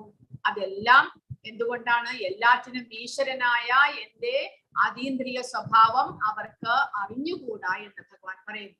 ഭഗവാന്റെ ആ പരമമായിട്ടുള്ള അതീന്ദ്രിയമായിട്ടുള്ള സ്വഭാവത്തെ, വിഭൂതികളെ അദ്ദേഹം സ്വയം എല്ലാവർക്കും ഉപരിയായിട്ടുള്ള മൂന്ന് ലോകങ്ങൾക്കും മഹേശ്വരനായിട്ടുള്ള ഭഗവാനാണ് എന്ന് അറിയാത്തത് കൊണ്ടാണ് അവർ അങ്ങനെ ചെയ്യുന്നത്. അപ്പോൾ എല്ലാ പാപകർമ്മങ്ങളും ചെയ്യുന്നതിന്റെ പുറകിലുള്ള ഹേതു ഇതാണ്. ഏത്? അജ്ഞാനം, അവിദ്യ. കാരണം ഇങ്ങനെ ഞാൻ തെറ്റ് ചെയ്തു കഴിഞ്ഞാൽ ഇത് തനിക്ക് ദോഷമായിട്ട് ഭവിക്കും, തന്റെ അടുത്ത ജന്മം വളരെയധികം ക്ലേശകരമായിരിക്കും എന്നെല്ലാമുള്ള അറിവില്ലാത്തത് കൊണ്ട്, അവിദ്യ മൂലം, അജ്ഞാനം മൂലമാണ് എല്ലാവരും പാപകർമ്മങ്ങൾ ചെയ്യുന്നത്. അതുപോലെ തന്നെ ഭഗവാനെ ഇങ്ങനെ നിന്ദിക്കുന്നതും ഭഗവാനോട് ദേഷ്യപ്പെടുന്നതും ഭഗവാനോട് യുദ്ധം ചെയ്യുന്നതും എല്ലാം തന്നെ ഇപ്പോൾ കംസൻ പല വിധത്തിലും ഭഗവാനെ കൊല്ലുവാൻ നോക്കി. അതെല്ലാം തന്നെ പാപകർമ്മമാകുന്നു. കാരണം കംസൻ അങ്ങനെ ചെയ്യാൻ കാരണം ഭഗവാൻ മൂന്ന് ലോകങ്ങൾക്കും ഈശ്വരനായിട്ടുള്ള ഭഗവാനാണ് എന്നുള്ള അറിവില്ലായ്മ. അപ്പോൾ അറിവില്ലായ്മയാണ് നമ്മളെ പാപകർമ്മങ്ങൾ ചെയ്യാനായിട്ട് പ്രേരിപ്പിക്കുന്നത്. കാരണം എല്ലാവരും വിചാരിക്കും ഇതെല്ലാം ചെയ്തു കഴിഞ്ഞാൽ ആരും കാണുന്നില്ലല്ലോ, ആരും ഞാൻ ചെയ്ത കുറ്റം എന്താണ് എന്ന് ആർക്കും അറിയാൻ പോകുന്നില്ല, ഭഗവാൻ എങ്ങനെ കാണുന്നു എന്നെല്ലാം വിചാരിക്കും. പക്ഷെ സ്വയം ഭഗവാൻ പരമാത്മാവായിട്ട് നമ്മുടെ ഹൃദയത്തിലുണ്ട്. നമ്മൾ രാത്രി സമയത്ത് ചിലർ കുറ്റകൃത്യങ്ങൾ ചെയ്യാൻ പോകും, രാത്രി സമയത്ത് ആരും കാണുകയില്ല എന്ന്. പക്ഷേ വൃക്ഷങ്ങൾ, ചന്ദ്രനും നക്ഷത്രങ്ങളും ഇവരെല്ലാവരും തന്നെ നമ്മൾ ചെയ്യുന്ന ഓരോ പ്രവൃത്തിക്കും സാക്ഷികളാണ്. കാരണം ഭഗവാന്റെ സേവകരാണ് അവരെല്ലാവരും. ഭഗവാനോട് അവർ സാക്ഷി പറയില്ല, ഇന്നയാൾ ഇന്ന കൃത്യങ്ങൾ ചെയ്തു, ഇത് കൊണ്ട് നിൽക്കുന്ന വൃക്ഷങ്ങൾ, ആ വൃക്ഷങ്ങളും എല്ലാം തന്നെ ജീവനുള്ള ആത്മാക്കളാണ്. അപ്പോൾ അവരെല്ലാവരും സാക്ഷി പറയും. അപ്പോൾ നമ്മൾ ഭഗവാന്റെ കണ്ണ് വെട്ടിച്ചിട്ട് നമുക്ക് ഒന്നും തന്നെ ചെയ്യാൻ സാധ്യമല്ല എന്ന് മനസ്സിലാക്കണം. അപ്പോൾ ഇങ്ങനെ അജ്ഞാനം പൂണ്ടിട്ടാണ് എല്ലാവരും ഭഗവാനെ നിന്ദിക്കുന്നതും ഭഗവാനോട് തിരസ്കരിച്ച് ഭഗവാനെ നിന്ദിച്ചുകൊണ്ടെല്ലാം പെരുമാറുന്നതും എന്ന് ഭഗവാൻ ഇവിടെ പറയുന്നു. ഭഗവാന്റെ അതീന്ദ്രിയ സ്വഭാവത്തെ അവർക്ക് മനസ്സിലാക്കുവാൻ സാധിക്കുന്നില്ല. പക്ഷെ അതൊരു എക്സ്ക്യൂസ് അല്ല. അജ്ഞാനം എന്നുള്ളത് ഒരു എക്സ്ക്യൂസ് അല്ല, അതൊരു ഒഴിവ് കഴിവല്ല. എനിക്കറിയില്ലായിരുന്നു എന്ന് പറഞ്ഞുകൊണ്ട് നമുക്ക് ഒഴിഞ്ഞു പോകാൻ സാധ്യമല്ല ഭഗവാന്റെ മുന്നിൽ. ഭഗവാൻ കൃഷ്ണന്റെ ആനന്ദമയവും ജ്ഞാനമയവുമായ ശരീരത്തിന്റെ അതീന്ദ്രിയ ഗുണങ്ങളെ കുറിച്ച് അറിയാതെ പല പണ്ഡിതന്മാരും ഗീതാഭാഷ്യകർത്താക്കളും കൃഷ്ണനെ ഒരു സാധാരണ മനുഷ്യനെന്ന് കരുതി പുച്ഛിക്കുന്നു. കൃഷ്ണന്റെ ദിവ്യ ശരീരം എന്ന് അവർക്ക് അറിഞ്ഞുകൂടാ. എല്ലാറ്റിന്റെയും ഉടമയായ അദ്ദേഹത്തിന് ആർക്കു വേണമെങ്കിലും മുക്തി നൽകുവാൻ കഴിയുമെന്ന് അവർ അറിയുന്നില്ല. കൃഷ്ണന്റെ ഈ വിധമുള്ള അതീന്ദ്രിയ ഗുണങ്ങൾ അറിയാത്തത് കൊണ്ടാണ് അവർ അദ്ദേഹത്തെ പുച്ഛിക്കുന്നത്. ശരിയായിരിക്കാം, അവർക്ക് അതൊന്നും അറിവില്ല. പക്ഷെ അറിവില്ല എന്നുള്ളത് ഒരു എക്സ്ക്യൂസ് അല്ല, ഒരു ഒഴിവ് കഴിവല്ല. കാരണം എന്താണ്? ഭഗവാൻ പറയുന്നു, അറിയണം. നമ്മൾ മനുഷ്യ ശരീരം ലഭിച്ചത് കൊണ്ട് നമ്മുടെ കർത്തവ്യമാണ് ഭഗവാനെ കുറിച്ച് മനസ്സിലാക്കുക. നമ്മുടെ മനുഷ്യ ശരീരം ലഭിച്ചതിന്റെ പൂർണ്ണമായിട്ടും ആ ഒരു ഉപയോഗം നമ്മൾ ചെയ്യേണ്ടതാണ്. അത് നമ്മുടെ മുക്തിയിലേക്ക്, നമ്മുടെ ആ ഒരു ലക്ഷ്യത്തിലേക്ക് നമ്മളെ കൊണ്ടുപോകാനായിട്ട് ഈ ശരീരം നമ്മൾ ഉപയോഗപ്പെടുത്തേണ്ടതാണ്. അല്ലാതെ അതിൽ നിന്നെല്ലാം എനിക്കിതൊന്നും അറിയില്ലായിരുന്നു, ഞാൻ അവിദ്യ മൂലം അജ്ഞാനം മൂലം ഇങ്ങനെയെല്ലാം ചെയ്തു എന്നുള്ള എക്സ്ക്യൂസ് പാടില്ല. കാരണം അങ്ങനെ ഭഗവാനെ പുച്ഛിക്കുകയും നിന്ദിക്കുകയും ചെയ്യുന്നവർക്ക് ഭഗവാൻ പറയുന്നു ഇവിടെ, മോഘാശാമോഹക കർമാണോ മോഹജ്ഞാനാനി ചേതസഃ രാക്ഷസീമാസുരീം ചൈവ പ്രകൃതിം മോഹിനീം സ്ഥിതാഃ. ഇങ്ങനെ മോഹിതരായവർ, വ്യാമോഹം കൊണ്ട് അജ്ഞാനം കൊണ്ടാണ് അവർ ഇങ്ങനെയെല്ലാം ചെയ്യുന്നത്. പക്ഷേ അങ്ങനെ മോഹിതരായവർ ആസുരങ്ങളും നിരീശ്വരവാദ പരങ്ങളുമായ ആശയങ്ങളാൽ ആകൃഷ്ടരാകുന്നു. ആ വ്യാമോഹ അവസ്ഥയിൽ മുക്തിയെ കുറിച്ചുള്ള പ്രതീക്ഷകളും ഫലോദിഷ്ട കർമ്മങ്ങളും ജ്ഞാനാർജനവും എല്ലാം പാഴായി പോകും. അങ്ങനെ വ്യാമോഹം കൊണ്ട് അവരിങ്ങനെ ഭഗവാനെ തിരസ്കരിച്ചുകൊണ്ട് നിരീശ്വരവാദ പരങ്ങളായിട്ടുള്ള ഭഗവാൻ ഇല്ല, ഭഗവാൻ വെറും ആ മനുഷ്യരൂപം എടുത്തിരിക്കുന്ന അദ്ദേഹം ഭഗവാനൊന്നുമല്ല എന്നുള്ള ആ ഒരു പുച്ഛത്തോടുകൂടി നിന്ദിച്ചുകൊണ്ട് ഭഗവാനെ അങ്ങനെ തിരസ്കരിക്കുമ്പോൾ അവർ ആ ഭക്തിയിൽ നിന്ന് പുറത്തേക്ക് പോകുന്നു. പിന്നെയോ ഭഗവാനിൽ വിശ്വാസമില്ലാതെ നിരീശ്വരവാദിയായിട്ട് ആസുര സ്വഭാവിയായിട്ട് അവർ മാറുന്നു. അങ്ങനെ അവർ മുക്തിക്ക്, അതായത് ഇവിടെ നിന്നുള്ള മോചനത്തിന് വേണ്ടിയിട്ടുള്ള അവരുടെ പ്രയത്നങ്ങളെല്ലാം തന്നെ പാഴായി പോകുന്നു. ഇവിടെ നിന്ന് അവർക്ക് ഒരിക്കലും മോചനം സാധ്യമാകുന്നില്ല. വീണ്ടും വീണ്ടും ഇതേപോലെയുള്ള ഏതെങ്കിലും ജന്മം എടുത്തുകൊണ്ട് അവർക്ക് ഈ ഭൗതിക പ്രപഞ്ചത്തിൽ തന്നെ വരേണ്ടി വരും. കാരണം ഭഗവാനിൽ വിശ്വാസമില്ലാത്തവർക്ക് ഭഗവാനെ മനസ്സിലാക്കാനോ ആ ഭക്തിയിലൂടെ മുന്നേറുവാനോ സാധ്യമാകുന്നില്ല. എന്നാൽ മഹാത്മാക്കളാണെങ്കിലോ, മഹാത്മാക്കൾ എന്നുള്ളവർ ആത്മാവ് ആ ഒരു ആത്മജ്ഞാനത്തിലേക്ക് ഉയർന്ന മഹാത്മാക്കൾ. അവരാണെങ്കിലോ മഹാത്മാനസ്തുമാം പാർത്ഥ ദൈവീം പ്രകൃതിമാശ്രിതാഃ ഭജന്ത്യനന്യ മനസോ ജ്ഞാത്വാ ഭൂതാദിമവ്യയം. മഹാത്മാക്കൾ, അതായത് ഭഗവാനെ സേവിച്ചുകൊണ്ട് ആ ഉന്നതിയിലേക്ക്, ഭക്തിയിലേക്ക് ഉയർന്നിട്ടുള്ള ആ വ്യക്തികൾ, അവർ ദൈവീം പ്രകൃതിമാശ്രിതാഃ. നമ്മൾ ഭഗവാന്റെ സേവകൾ ചെയ്യാൻ ആരംഭിക്കുമ്പോൾ, ഭൗതികതയിൽ നിന്നുള്ള മോചനത്തിന് വേണ്ടിയിട്ട് നമ്മൾ പരിശ്രമിക്കുമ്പോൾ, നമ്മൾ ഭഗവാന്റെ അന്തരംഗ ശക്തിയുടെ കീഴിലാകുന്നു. ഭൗതിക പ്രകൃതിയിൽ നിന്ന് മോചിതരായി ആ ഭഗവാന്റെ ശുദ്ധഭക്തന്മാർ ഭഗവാന്റെ അന്തരംഗ ശക്തിയുടെ കീഴിലാകുന്നു. വ്യാമോഹം ബാധിക്കാത്ത വിശിഷ്ട ആത്മാക്കൾ ദൈവിക പ്രകൃതിയാൽ സുരക്ഷിതരാണ്. നമ്മൾ 3 വിധത്തിലുള്ള പ്രകൃതിയെ കുറിച്ച് പറഞ്ഞു. ഒന്ന് ഭഗവാന്റെ ബഹിരംഗ ശക്തിയായിട്ടുള്ള ഭൗതിക പ്രകൃതി, പിന്നൊന്ന് ഭഗവാന്റെ അന്തരംഗ ശക്തിയായിട്ടുള്ള ഈ ഭഗവാൻ ഇപ്പോൾ പറഞ്ഞ യോഗമായ, മഹാമായ എന്നുള്ളത് ഭൗതിക പ്രകൃതി, യോഗമായ എന്നുള്ളത് ഭഗവാന്റെ അന്തരംഗ ശക്തി. പിന്നീട് ഇതിന് രണ്ടിനും മധ്യത്തിൽ നിൽക്കുന്ന നമ്മൾ ജീവാത്മാക്കൾ, തടസ്ഥ ശക്തികൾ. അപ്പോൾ നമ്മൾ തടസ്ഥ ശക്തികൾ ഭഗവാനെ സേവിക്കാൻ ആഗ്രഹിച്ചുകൊണ്ട് ഭഗവാന്റെ ഭക്തിയുടെ സേവനത്തിൽ മുന്നേറി ശുദ്ധഭക്തന്മാരാകുന്നത് വഴി വിശിഷ്ട ആത്മാക്കളാകുന്നു. അങ്ങനെ നമ്മൾ ഭൗതിക പ്രകൃതിയുടെ 3 ഗുണങ്ങളെ മറികടന്ന് ഭഗവാന്റെ അന്തരംഗ ശക്തിയുടെ കീഴിലാകുന്നു. കാരണം ആത്മീയ കാര്യങ്ങളെല്ലാം തന്നെ നോക്കി നടത്തുന്നത് ഭഗവാന്റെ യോഗമായ എന്നുള്ള അന്തരംഗ ശക്തിയാണ്. അങ്ങനെ സർവഭൂതങ്ങൾക്കും ആദി കാരണവും അവ്യയനുമായ പരമപുരുഷനാണ് ഞാൻ എന്നറിഞ്ഞുകൊണ്ട് അവർ എപ്പോഴും ഭക്തിപൂർവം എന്റെ സേവനത്തിൽ മുഴുകുന്നു. ഭജന്തി അനന്യ മനസ്സോ. ഭജന്തി എന്നിവിടെ പറഞ്ഞിരിക്കുന്നു. ഭജന്തി എന്ന് പറഞ്ഞാൽ ഭഗവാനെ സേവിക്കുക, ഭഗവാനെ സേവിക്കുക. അനന്യ മനസ്സോ, ഏകാഗ്രമായിട്ടുള്ള മനസ്സോടുകൂടി അവർ ഭഗവാനെ സേവിക്കുന്നു. എങ്ങനെ? അറിവോട് കൂടിയിട്ടാണ്. ജ്ഞാത്വ, അജ്ഞാനം സിദ്ധിച്ച്. അജ്ഞാനം സിദ്ധിച്ചാൽ മാത്രമേ ഭഗവാനെ കുറിച്ച് നമ്മൾ മനസ്സിലാക്കുന്നത് വഴി മാത്രമേ ഭഗവാനിലുള്ള നമ്മുടെ ഭക്തി ദൃഢതരമാകുന്നുള്ളൂ. അതുകൊണ്ടാണ് ഭഗവാൻ അദ്ദേഹത്തിന്റെ വിഭൂതികളെ കുറിച്ച് നമുക്ക് ഇങ്ങനെ വീണ്ടും വീണ്ടും പറഞ്ഞു തരുന്നത്. അതുവഴി ഭഗവാനെ കൂടുതൽ മനസ്സിലാക്കുവാൻ നമുക്ക് സാധിക്കുന്നു. ജ്ഞാത്വ ഭൂതാദിം അവ്യയം. ഞാൻ അവ്യയനും എല്ലാ ജീവജാലങ്ങൾക്കും ആദി കാരണവുമാണ് എന്ന് മനസ്സിലാക്കിക്കൊണ്ട്, അതുകൊണ്ട് നമ്മൾ ഭഗവാനെ ആരാധിക്കണം എന്ന് മനസ്സിലാക്കിക്കൊണ്ട് ആ മഹാത്മാക്കൾ ഭഗവാനെ ആരാധിക്കുന്നു. എങ്ങനെ അവർ ആരാധിക്കുന്നു ഭഗവാനെ? സതതം കീർത്തയന്തോ മാം യദന്തശ്ച ദൃഢവ്രതാഃ നമസ്യന്തശ്ച മാം ഭക്ത്യാ നിത്യയുക്താ ഉപാസതേ. എല്ലായ്പ്പോഴും എന്റെ കീർത്തികൾ ആലപിച്ചും നിശ്ചയദാർഢ്യത്തോടെ പ്രയത്നിച്ചുകൊണ്ടും എന്റെ മുന്നിൽ പ്രണമിച്ചുകൊണ്ടും ഈ മഹാത്മാക്കൾ നിരന്തരം എന്നെ ഭക്തിയോടുകൂടി ആരാധിക്കുന്നു. അപ്പോൾ ഇതെല്ലാം തന്നെ നമുക്കുമുള്ള ഉപദേശങ്ങളാണ്. മഹാത്മാക്കൾ, ഭഗവാന്റെ ശുദ്ധഭക്തന്മാർ ഇങ്ങനെയാണ് ഭഗവാനെ സേവിക്കുന്നത് എന്ന് ഭഗവാൻ പറഞ്ഞു തരുന്നു. അതുപോലെ നമ്മളും അവരെ ഫോളോ ചെയ്യണം. അതായത് എപ്പോഴും ഭഗവാനെ കുറിച്ച് കീർത്തിച്ചുകൊണ്ട് നിശ്ചയദാർഢ്യത്തോടെ ഭഗവാന് വേണ്ടി പ്രയത്നിക്കുക. അതായത് ഭഗവാന്റെ ഭക്തിയുടെ സേവനത്തെ കുറിച്ചുള്ള അറിവ് എല്ലാവർക്കും പകർന്നു കൊടുക്കുവാനായിട്ട് പരിശ്രമിക്കണം. അതുകൂടാതെ ഭഗവാന്റെ മുന്നിൽ പ്രണമിച്ചുകൊണ്ട്, നമസ്കാരം അർപ്പിച്ചുകൊണ്ട് മഹാത്മാക്കൾ നിരന്തരം എന്നെ ഭക്തിയോടുകൂടി ആരാധിക്കുന്നു എന്ന് ഭഗവാൻ പറയും. ഭക്തിയുടെ സേവനത്തിൽ ഒഴിച്ചുകൂടാനാകാത്ത ചില വ്രതാനുഷ്ഠാനങ്ങളുണ്ട്. ഉദാഹരണമായി ഏകാദശി. ആത്മീയ ലോകത്തിൽ ഭഗവത് സാമീപ്യ ലബ്ധിക്കായി അത്യന്തം ആഗ്രഹിക്കുന്നവർക്ക് വേണ്ടി മഹാന്മാരായ ആചാര്യന്മാർ നിശ്ചയിച്ചവയാണ് ഈ വ്രതങ്ങൾ.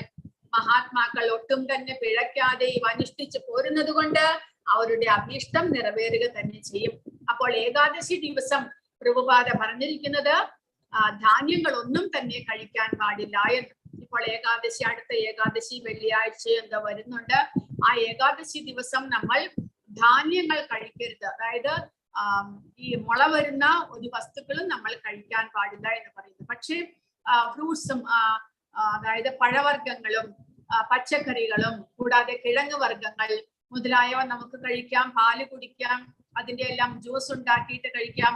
ഒരു ദിവസം നമ്മൾ ചോറ്, ഗോതമ്പ്, റവ മുതലായിട്ടുള്ള ധാന്യങ്ങളെല്ലാം തന്നെ ഉപേക്ഷിക്കുക. അതുപോലെ ചെറുപയറ്, അവയെല്ലാം മുള വരുന്നതാണ്, അവയെല്ലാം ഉപേക്ഷിക്കുക. കാരണം അന്നത്തെ ദിവസം, ഏകാദശി ദിവസം ഭഗവാന് വളരെ പ്രിയപ്പെട്ട ദിവസമാണ്. അതുകൊണ്ട് ആ ഏകാദശി ദിവസം കൂടുതലായിട്ട് ഭഗവാനെ സേവിക്കാൻ വേണ്ടിയിട്ട് നമ്മൾ നമ്മുടെ സമയം ഉപയോഗിക്കുക. ഇതെല്ലാം പാചകം ചെയ്തുകൊണ്ടിരിക്കുമ്പോൾ നമ്മുടെ സമയം മുഴുവൻ അതിന് തന്നെ പോകുന്നു. അതുകൊണ്ട് അന്നത്തെ ദിവസം കൂടുതലായിട്ട് ജപിക്കുക, കൂടുതലായിട്ട് ഭഗവാനെ കുറിച്ച് കേൾക്കുക, ഭഗവാന്റെ സേവകൾ ചെയ്യുക. അങ്ങനെ കുറഞ്ഞ സമയം കൊണ്ട് ഭഗവാന് കുറച്ച് ഫ്രൂട്ട്സ്, പഴങ്ങൾ മുതലായവ നേദിച്ച് അത് മാത്രം നമ്മൾ 3 നേരം ഭക്ഷിക്കുന്നതിൽ കുഴപ്പമില്ല. പക്ഷെ ധാന്യങ്ങൾ ഉപേക്ഷിക്കണം എന്ന് പറയുന്നു. അങ്ങനെ ധാന്യങ്ങൾ ഉപേക്ഷിച്ച് ഫ്രൂട്ട്സും വെജിറ്റബിൾസും പാലും മുതലായവ നമുക്ക് കഴിക്കാൻ സാധിക്കും. അതെല്ലാം ഭഗവാനെ നിവേദിച്ച് പ്രസാദമായിട്ട് അത് കഴിക്കുക. അങ്ങനെ ഏകാദശി ദിവസം നമ്മൾ ആചരിക്കേണ്ടതാണ്. ഈ ഭക്തിയുടെ സേവനം ആയാസരഹിതമായി മാത്രമല്ല, വളരെ സന്തുഷ്ടിയോടുകൂടി ചെയ്യാവുന്നതാണ്. അതുകൊണ്ടാണ് സതതം കീർത്തയന്തോ മാം എന്ന് പറഞ്ഞിരിക്കുന്നത്. നിരന്തരം, ആയാസരഹിതമായിട്ട് നിരന്തരം നമുക്ക് ചെയ്യാവുന്നതാണ് എന്ന്. കർക്കശമായ തപശ്ചര്യയോ വ്രതമോ ഇതിനാവശ്യമില്ല. നിപുണനായ ഒരു ആധ്യാത്മിക ഗുരുവിന്റെ സഹായം ഉണ്ടെങ്കിൽ ആർക്കും, ഗൃഹസ്ഥനായാലും സന്യാസിയായാലും ബ്രഹ്മചാരിയായാലും ശരി, ഈ ലോകത്തിൽ എവിടെ ഏതവസ്ഥയിൽ ഇരുന്നാലും ഭഗവത് ഭക്തിയോടെ ഈ സേവന കർമ്മം നിർവഹിച്ച് ഒരു യഥാർത്ഥ മഹാത്മാവായിട്ട് തീരാൻ സാധിക്കും. അപ്പോൾ ഈ ഭക്തിയുടെ സേവനം എന്നുള്ളത് ആയാസരഹിതമായിട്ട് നമുക്ക് നിബന്ധനകളോ നിയമങ്ങളോ ഒന്നും തന്നെ ഇല്ലാതെ ഭഗവാനെ എവിടെ വെച്ച് വേണമെങ്കിലും നമുക്ക് ഭഗവാനെ സേവിച്ചുകൊണ്ട് ചെയ്യാവുന്നതാണ് എന്ന് പ്രഭുപാദ ഇവിടെ പറഞ്ഞിരിക്കുന്നു. പിതാഹം അസ്യ ജഗതോ മാതാ ധാതാ പിതാമഹഃ വേദ്യം പവിത്രമോംകാര ഹൃത്സാമയജുരേവ ച. ലോകത്തിന്റെ അമ്മയും അച്ഛനും രക്ഷകനും പിതാമഹനും ഞാൻ തന്നെ. അറിയേണ്ടതും പവിത്രമാകുന്നതും പ്രണവവും ഹൃത്സാമയജുർ വേദങ്ങളും ഞാൻ തന്നെ. ഭഗവാൻ അദ്ദേഹത്തെ കുറിച്ച് വീണ്ടും നമുക്ക് പറഞ്ഞു തരികയാണ്. അങ്ങനെ ഭഗവാനെ കുറിച്ച് കൂടുതൽ മനസ്സിലാക്കുവാനുള്ള വഴി അദ്ദേഹം പറഞ്ഞു തരുന്നു. ഈ ലോകത്തിന്റെ അമ്മയും അച്ഛനും രക്ഷകനും പിതാമഹനും ഞാൻ തന്നെ. അതായത് ഈ ലോകത്തിൽ നമുക്ക് അമ്മ അച്ഛന്മാരുണ്ട്, നമുക്ക് നമ്മളെ രക്ഷിക്കുന്നവരുണ്ട്, മുത്തച്ഛന്മാരുണ്ട്, ഇവരെല്ലാവരും ഉണ്ട്. ഭഗവാൻ പറയുന്നു അവരെല്ലാവരും ഞാൻ തന്നെ എന്ന്. എങ്ങനെയാണത്? കാരണം എല്ലാവരും ഭഗവാന്റെ അംശമാണ്. അതുകൂടാതെ തന്നെ എല്ലാവരുടെ ഹൃദയത്തിലും ഭഗവാൻ പരമാത്മാവായിട്ട് വസിക്കുന്നുമുണ്ട്. അങ്ങനെ ഭഗവാന്റെ അംശങ്ങളായതുകൊണ്ട്, നമ്മൾ ഓരോരുത്തരും ഭഗവാന്റെ അംശങ്ങളായതുകൊണ്ട്, നമ്മുടെ അച്ഛനമ്മമാരും നമ്മുടെ മുത്തച്ഛനും മുത്തച്ഛി എല്ലാവരും തന്നെ ഭഗവാന്റെ അംശമാണ്. അതുകൊണ്ട് എല്ലാവരും ഭഗവാൻ കൃഷ്ണനാണ് എന്നിവിടെ ഭഗവാൻ പറയുന്നു. കൂടാതെ പ്രണവം എന്നുള്ളത് ഓംകാരം ഭഗവാനാണ് എന്ന് 7ാമത്തെ അധ്യായത്തിൽ പറഞ്ഞു തന്നു. ഹൃത്സാമ യജുർ വേദങ്ങളും ഭഗവാൻ തന്നെ.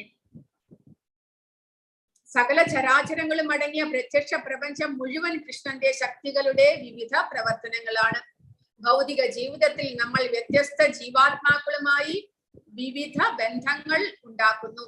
അവരെല്ലാവരും തന്നെ കൃഷ്ണന്റെ തടസ്ഥ ശക്തികളാണ്. പ്രകൃതി സർഗത്തിൽ അവർ നമ്മളുടെ മാതാപിതാക്കളോ പിതാമഹന്മാരോ സൃഷ്ടാക്കളോ ഒക്കെ ആയിത്തീരുന്നുവെങ്കിലും കൃഷ്ണന്റെ അംശമായതുകൊണ്ട് ഭഗവാൻ ഇവിടെ പറയുന്നു അവരെല്ലാവരും കൃഷ്ണൻ തന്നെയാണ് എന്ന്. അതുകൊണ്ട് അച്ഛൻ അമ്മ എന്നീ നിലകളിൽ പ്രത്യക്ഷപ്പെടുന്ന ജീവാത്മാക്കൾ എല്ലാം കൃഷ്ണനല്ലാതെ മറ്റാരുമല്ല. അതുകൊണ്ട് എല്ലാവരെയും നമ്മൾ കാണുമ്പോൾ നമ്മുടെ ഭാരത സംസ്കാരത്തിൽ നമ്മൾ എല്ലാവരെയും ആരെങ്കിലും വന്ദിക്കപ്പെടേണ്ടവരായിട്ട് ആരെങ്കിലും കാണുമ്പോൾ നമ്മൾ കൈകൂപ്പുന്നു. അതിന്റെ കാരണം എന്താണ്? എല്ലാവരുടെയും ഹൃദയത്തിൽ ആ പരമാത്മാവായിട്ട് വസിക്കുന്നുണ്ട് ഭഗവാൻ. അദ്ദേഹത്തെ കണ്ടിട്ട് നമ്മൾ കൈകൂപ്പുന്നു. അതുകൂടാതെ എല്ലാ ജീവാത്മാക്കളും ഭഗവാന്റെ അംശമായതുകൊണ്ട് അവരെല്ലാവരും വന്ദിക്കപ്പെടേണ്ടവരാണ്. അതുകൊണ്ടാണ് നമ്മൾ കൈകൂപ്പി അവരെ വണങ്ങിക്കൊണ്ട് അവരെ സ്വീകരിക്കുന്നത്.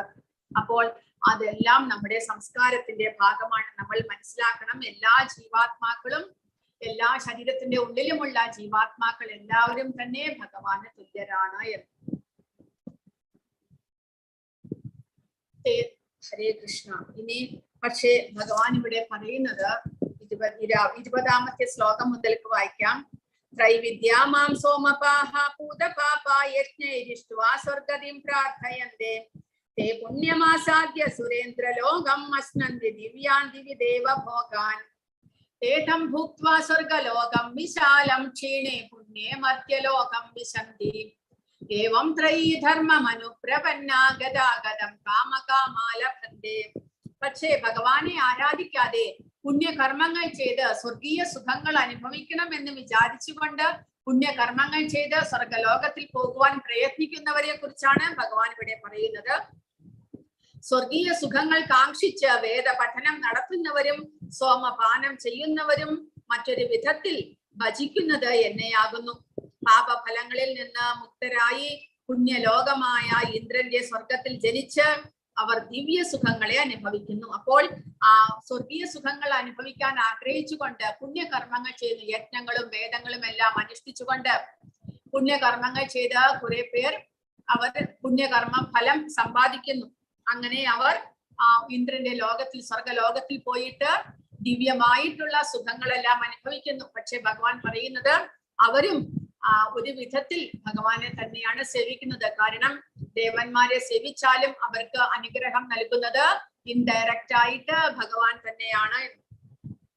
അങ്ങനെ ഇന്ദ്രന്റെ ലോകത്തിൽ പോയിട്ട് സ്വർഗീയ സുഖങ്ങൾ അനുഭവിച്ചാലും ഭഗവാൻ പറയുന്നത് ഇങ്ങനെ സ്വർഗീയങ്ങളായ ഇന്ദ്രിയ സുഖങ്ങൾ ഒട്ടേറെ അനുഭവിച്ച് തങ്ങൾ ചെയ്ത പുണ്യകർമ്മങ്ങളുടെ ഫലമെല്ലാം നഷ്ടപ്പെടുമ്പോൾ അവർ ഈ നശ്വരമായ ഭൂമിയിലേക്ക് തിരിച്ചു വരുന്നു.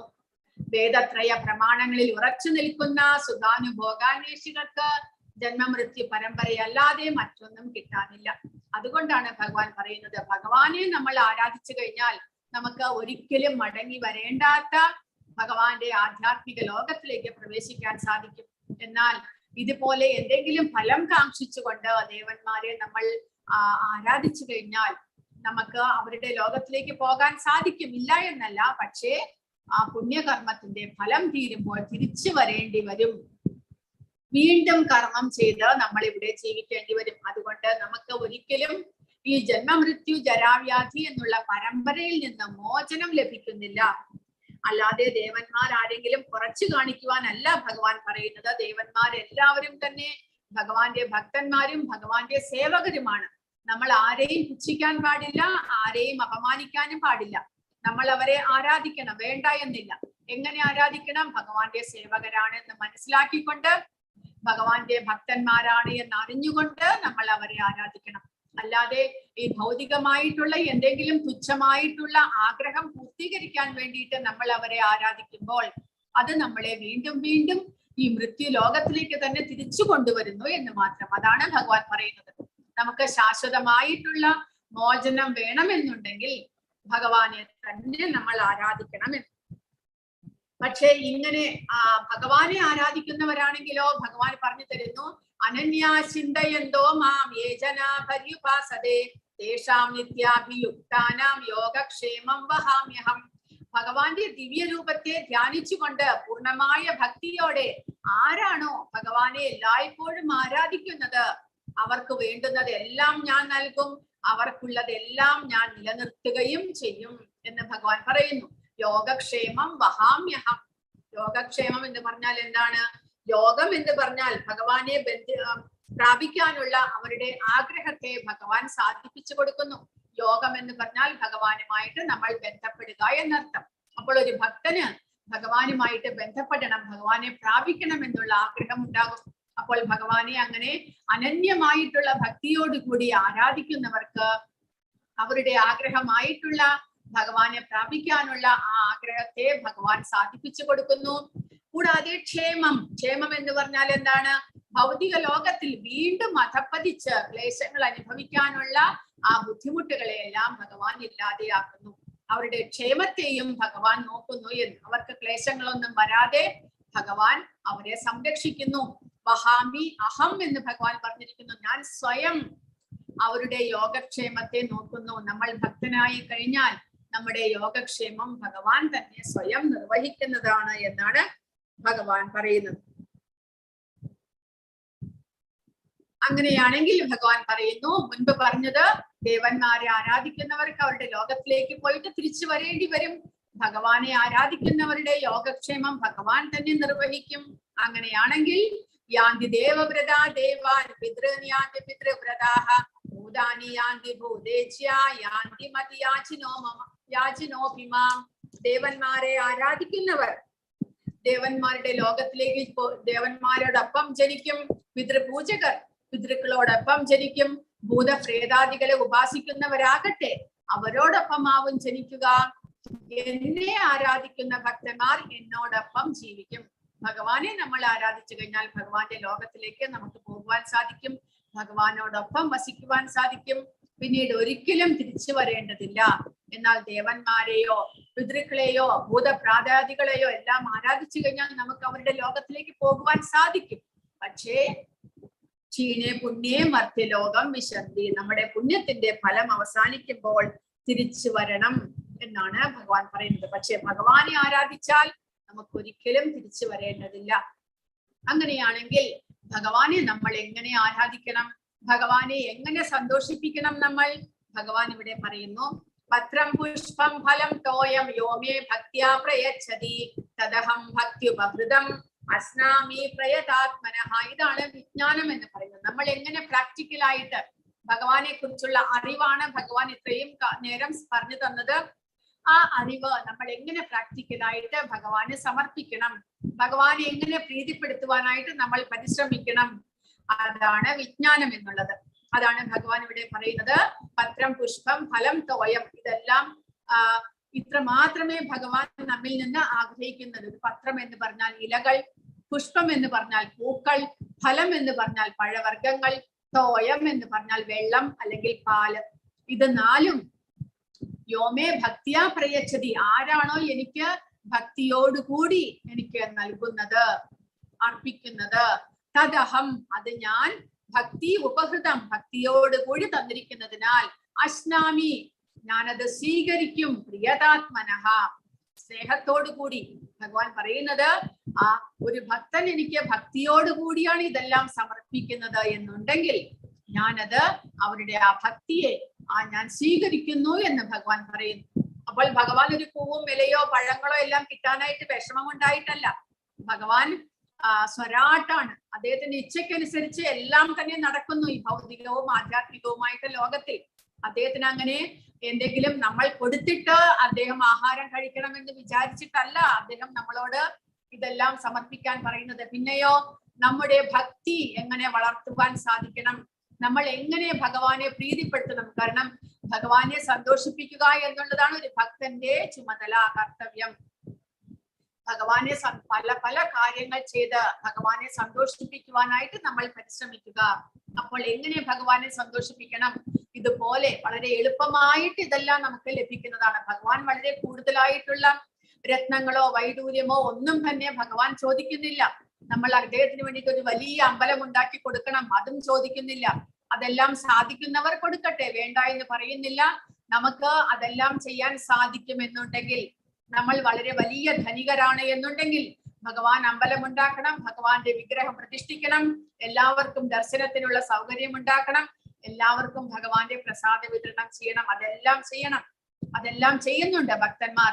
ധനികരായിട്ടുള്ള ഭക്തന്മാർ, ബിർളയെ പോലുള്ളവർ വളരെ വലിയ വലിയ അമ്പലങ്ങളെല്ലാം ഉണ്ടാക്കുന്നുണ്ട്. അതെല്ലാം തന്നെ ഭഗവാന് പ്രിയങ്കരവുമാണ്. പക്ഷേ ഏത് സാധാരണക്കാരനും തനിക്ക് ധനമില്ല എന്ന് പറഞ്ഞുകൊണ്ട് നമ്മൾ ഭഗവാന്റെ ഭക്തിയെ നിരാകരിക്കാൻ അല്ലെങ്കിൽ ഭഗവാന്റെ ഭക്തിയുടെ സേവനം ചെയ്യാതിരിക്കാനോ പാടില്ല. കാരണം ഭഗവാൻ ഇത്രമാത്രമേ നമ്മിൽ നിന്ന് ആഗ്രഹിക്കുന്നുള്ളൂ. ഒരു ചെറിയ തുളസിയില, അല്ലെങ്കിൽ ഒരു ചെറിയ പൂവ്, അല്ലെങ്കിൽ എന്തെങ്കിലും ഫലങ്ങൾ, അല്ലെങ്കിൽ ശുദ്ധമായിട്ടുള്ള വെള്ളം, അത് കിട്ടാത്തവർ ആരും ഉണ്ടാകില്ല. ശുദ്ധമായിട്ടുള്ള പരിശുദ്ധമായിട്ടുള്ള കുറച്ച് വെള്ളം ഒരു ഗ്ലാസ്സിൽ, ശുദ്ധമായിട്ടുള്ള ഒരു ഗ്ലാസ്സിൽ എടുത്ത് ഭഗവാൻ അത് തുളസിയിലിട്ട് സമർപ്പിക്കുക. അത് ഭഗവാൻ സന്തോഷത്തോടുകൂടി സ്വീകരിക്കും. അത്ര മാത്രമേ ഭഗവാൻ ആഗ്രഹിക്കുന്നുള്ളൂ. പക്ഷെ ഭഗവാൻ ഇത്ര മാത്രമേ ആഗ്രഹിക്കുന്നുള്ളൂ എന്ന് പറഞ്ഞുകൊണ്ട് നമ്മൾ ഇത്രമാത്രം കൊടുക്കുകയല്ല. നമുക്ക് സാധിക്കുമെങ്കിൽ ഇതിലും കൂടുതൽ ഭഗവാന് കൊടുക്കാം. കാരണം ഭഗവാൻ നമ്മുടെ ഭക്തിയെയാണ് സ്വീകരിക്കുന്നത്. അതുകൊണ്ട് നമുക്ക് എത്രമാത്രം സാധ്യമാണോ അത്രമാത്രം നമ്മൾ ഭഗവാന് സേവനം ചെയ്യുക. കാരണം നമ്മൾക്ക് ഭഗവാൻ തന്നിട്ടുണ്ട്, അത് നമ്മൾ തിരിച്ച് ഭഗവാന് ഭക്തിയോടുകൂടി സമർപ്പിക്കുക. അപ്പോൾ ഭഗവാൻ ഇവിടെ പറഞ്ഞിരിക്കുന്ന വസ്തുക്കൾ ഒരു തുളസിയിലയോ പൂക്കളോ ഫലങ്ങളോ വെള്ളമോ എല്ലാം തന്നെ നമുക്ക് വളരെ എളുപ്പത്തിൽ ലഭിക്കുന്നതാണ്. നമ്മുടെ വീട്ടിൽ തന്നെ ഉണ്ടാകുന്നതാണ് ഇതെല്ലാം തന്നെ. അത് നമ്മൾ ഭക്തിയോടുകൂടി ഭഗവാന് സമർപ്പിക്കുക. അത്ര മാത്രമേ ഭഗവാൻ നമ്മിൽ നിന്ന് ആഗ്രഹിക്കുന്നുള്ളൂ. അത് നമ്മൾ കൊടുക്കാനും പരിശ്രമിക്കണം. അപ്പോൾ ഇതെല്ലാം കൊടുത്തവരുമുണ്ട്. ഇവിടെ കാണിച്ചിരിക്കുന്നത് കുചേലനാണ്. ആദ്യത്തെ ഫോട്ടോയിൽ അദ്ദേഹം എത്രമാത്രം ദരിദ്രനാണെങ്കിലും ഭഗവാനെ കാണാൻ പോകുമ്പോൾ വെറും കൈയോടെ പോകരുത് എന്ന് പറഞ്ഞുകൊണ്ട് അദ്ദേഹത്തിന്റെ ഭാര്യ അടുത്ത വീടുകളിൽ നിന്ന് ഇരന്ന് യാചിച്ച് കൊടുത്ത് അദ്ദേഹത്തിന്റെ കയ്യിൽ കൊടുത്തയച്ചതാണ് ഒരു പിടി അവൽ.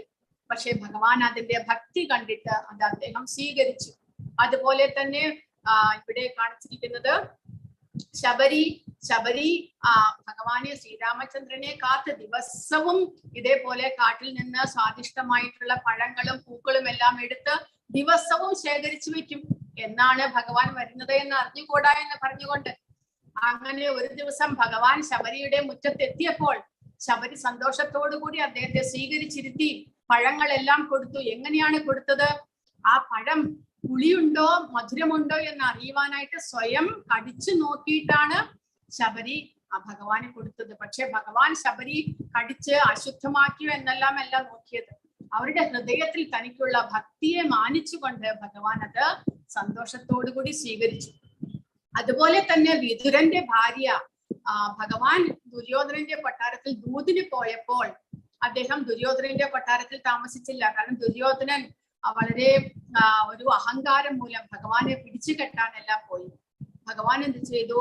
അവിടെ അടുത്ത് തന്നെ വിതുരരുടെ വീടുണ്ടായിരുന്നു. വിതുരർ ഭഗവാന്റെ വളരെ ശുദ്ധ ഭക്തനായിരുന്നു. വിതുരരും ഭാര്യയും ആ വിതുരരുടെ വീട്ടിലേക്ക് ഭഗവാൻ പോയി. ഭഗവാനെ കണ്ട സംഭ്രമത്തിൽ ഭഗവാന്റെ സൗന്ദര്യമെല്ലാം ആസ്വദിച്ചുകൊണ്ട് ആ ഭക്തിയോടുകൂടി വിതുരന്റെ ഭാര്യ ഭഗവാനെ സ്വീകരിച്ചിരുത്തി. എന്നിട്ട് ഒരു പാത്രത്തിൽ അവിടെ ഉണ്ടായിരുന്ന പഴങ്ങളെല്ലാം എടുത്തുകൊണ്ട് വന്നു ഭഗവാന് സമർപ്പിക്കുവാൻ. അവർ സ്വയം അവരുടെ കയ്യാൽ ആ പഴത്തിന്റെ തൊലിയെല്ലാം എടുത്തു. എന്നിട്ട് ഭഗവാന് കൊടുത്തു. എന്ത്? തൊലി ഭഗവാന് കൊടുത്തു, പഴം ദൂരെ വലിച്ചെറിഞ്ഞു. അപ്പോൾ വിതുരൻ ഇതെല്ലാം കണ്ടുകൊണ്ട് അന്താളിച്ചുകൊണ്ട് വരികയാണ്. കാരണം ഭഗവാനാണ് മുന്നിലിരിക്കുന്നത്. തന്റെ ഭാര്യ ആ പഴത്തിന്റെ തൊലി എടുത്തിട്ട് തൊലി ഭഗവാന് കൊടുക്കുന്നു. ഭഗവാൻ അത് സന്തോഷത്തോടു കൂടി കഴിക്കുകയും ചെയ്യുന്നുണ്ട്. ഇതെന്തൊരു ആശ്ചര്യം എന്ന് വിതുരൻ വിചാരിക്കുന്നു. പക്ഷെ അവിടെ ഭഗവാൻ സ്വീകരിച്ചത് എന്താണ്? ആ വിതുര ഭക്തിയുടെ ഭക്തി. അവരും അതേ ആ ഭഗവാനെ കണ്ട സന്തോഷത്തിൽ, ആ ആത്മീയമായിട്ടുള്ള ആനന്ദത്തിൽ അവരതെല്ലാം പരിസരമെല്ലാം മറന്ന് ഭഗവാനിൽ ലയിച്ചിരിക്കുകയായിരുന്നു. അപ്പോൾ അതൊന്നും ഭഗവാൻ തെറ്റായിട്ടല്ല കണ്ടത്. പിന്നെയോ ആ ഭക്തി അവർക്ക് ഭഗവാനെ മനസ്സിലാക്കുവാൻ സാധിച്ചു. അതുപോലെ തന്നെ ഗജേന്ദ്രൻ അദ്ദേഹത്തിന്റെ ആ ഒരു അവസാന നിമിഷം ഭഗവാൻ പ്രത്യക്ഷനാകുമ്പോൾ ഒരു താമര പുഷ്പം എടുത്തിട്ട് ഭഗവാൻ അർപ്പിക്കുന്നു. ഭഗവാൻ അത് സന്തോഷത്തോടു കൂടി സ്വീകരിക്കുന്നു. അപ്പോൾ നമ്മുടെ ഭക്തിയാണ് ഭഗവാൻ സ്വീകരിക്കുന്നത്, അതാണ് ഭഗവാൻ നോക്കുന്നത് എന്ന് മനസ്സിലാക്കണം. അതിനാൽ വളരെ ശ്രദ്ധയോടുകൂടി ഭക്തിയോടുകൂടി, കൂടാതെ അകത്തുള്ള ഒരു എന്താ പറയുക, സിൻസിയറായിട്ട് നമ്മൾ വളരെയധികം ശ്രദ്ധയോടുകൂടി ഭഗവാനെ സമർപ്പിക്കുവാനായിട്ട് പരിശ്രമിക്കണം. നമ്മൾ എന്തെല്ലാം പാചകം ചെയ്യുമ്പോഴും ഭഗവാന് വേണ്ടി പാചകം ചെയ്യുകയാണെന്നുള്ള ആ ശുദ്ധിയോടും ഭക്തിയോടും കൂടി ഇതെല്ലാം തയ്യാറാക്കിയിട്ട് ഭഗവാന് സമർപ്പിക്കുക. അപ്പോൾ ഇവിടെ പ്രഭുപാദ സ്വയം കുക്ക് ചെയ്യുമായിരുന്നു ഭഗവാന് വേണ്ടിയിട്ട്. അതാണ് ഇവിടെ കാണിച്ചിരിക്കുന്നത്. അതുകൂടാതെ ഇസ്കോണിലെല്ലാം ഇതുപോലെ ഭഗവാന് വേണ്ടി സെപ്പറേറ്റ് ആയിട്ട് ഒരു തളിക ഉണ്ടാക്കുന്നു. അവർ അതിൽ ഭഗവാന് വേണ്ടിയിട്ട് മാത്രം ഒരു പ്ലേറ്റും ബൗളും ഗ്ലാസും എല്ലാം ഉണ്ടാക്കുന്നു. അതിലാണ് ഭഗവാനെ നിവേദിക്കുന്നത്. എല്ലാത്തിലും ഒരു തുളസിയില ഇടുക, തുളസിയില ഇട്ടിട്ട് ഭഗവാനെ സമർപ്പിക്കുക. അപ്പോൾ എന്തിനു വേണ്ടിയിട്ടാണ് ഭഗവാൻ ഇതെല്ലാം നമ്മളോട് പറയുന്നത് എന്ന് അടുത്ത ശ്ലോകത്തിലും ഭഗവാൻ പറയുന്നുണ്ട്.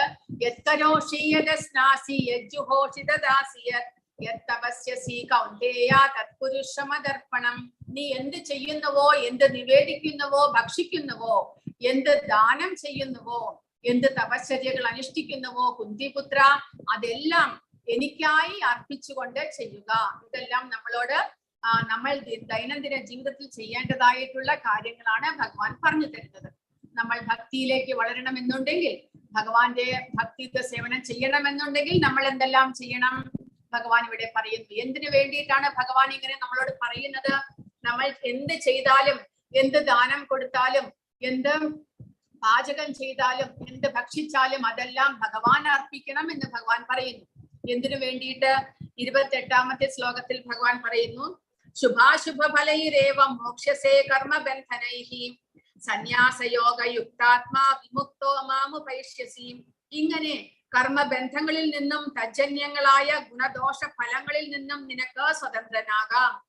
പരിത്യാഗം എന്ന തത്വം ഉൾക്കൊണ്ട് എന്നിൽ മനസ്സുറപ്പിച്ച് വിമുക്തനായി നിനക്ക് എന്നെ പ്രാപിക്കാം എന്ന് ഭഗവാൻ പറയുന്നു. അപ്പോൾ ഭഗവാന് വേണ്ടിയിട്ടോ, ഭഗവാന് നമ്മുടെ കർമ്മഫലം അനുഭവിക്കാനോ ഒന്നും തന്നെയല്ല. പിന്നെയോ നമ്മുടെ കർമ്മഫലം ഇല്ലാതാക്കുവാനായിട്ട് ഭഗവാൻ പറയുന്നു. നമ്മുടെ ഓരോ പ്രവൃത്തിയും കർമ്മഫലം ഉൾക്കൊള്ളുന്നു. അതുകൊണ്ട് ആ കർമ്മഫലത്തെ എല്ലാം ഇല്ലാതാക്കുവാനായിട്ട് ഭഗവാൻ അർപ്പിച്ചുകൊണ്ട് എല്ലാം ചെയ്യുക. ഇപ്പോൾ നമ്മൾ എന്തെങ്കിലും ദാനം ചെയ്യുന്നുണ്ടെങ്കിൽ ഭഗവാന് ദാനം ചെയ്യുക, ഭഗവാന്റെ ഭക്തന്മാർക്ക് ദാനം ചെയ്യുക. അവർ നമ്മൾ കൊടുക്കുന്ന ദാനം എല്ലാം തന്നെ ഭഗവാന് വേണ്ടി ഉപയോഗിക്കും ഭഗവാന്റെ ഭക്തന്മാർ. അതുവഴി നമ്മുടെ കർമ്മഫലം ഇല്ലാതാകുന്നു. നമ്മൾ എന്ത് ഭക്ഷിക്കുന്നുവോ അത് ആദ്യം ഭഗവാന് സമർപ്പിച്ചിട്ട് പ്രസാദമായിട്ട് ഭക്ഷിക്കുക. നമ്മൾ എന്ത് കർമ്മം ചെയ്താലും അത് ഭഗവാന്റെ സന്തോഷത്തിനായിക്കൊണ്ട് ചെയ്യുക.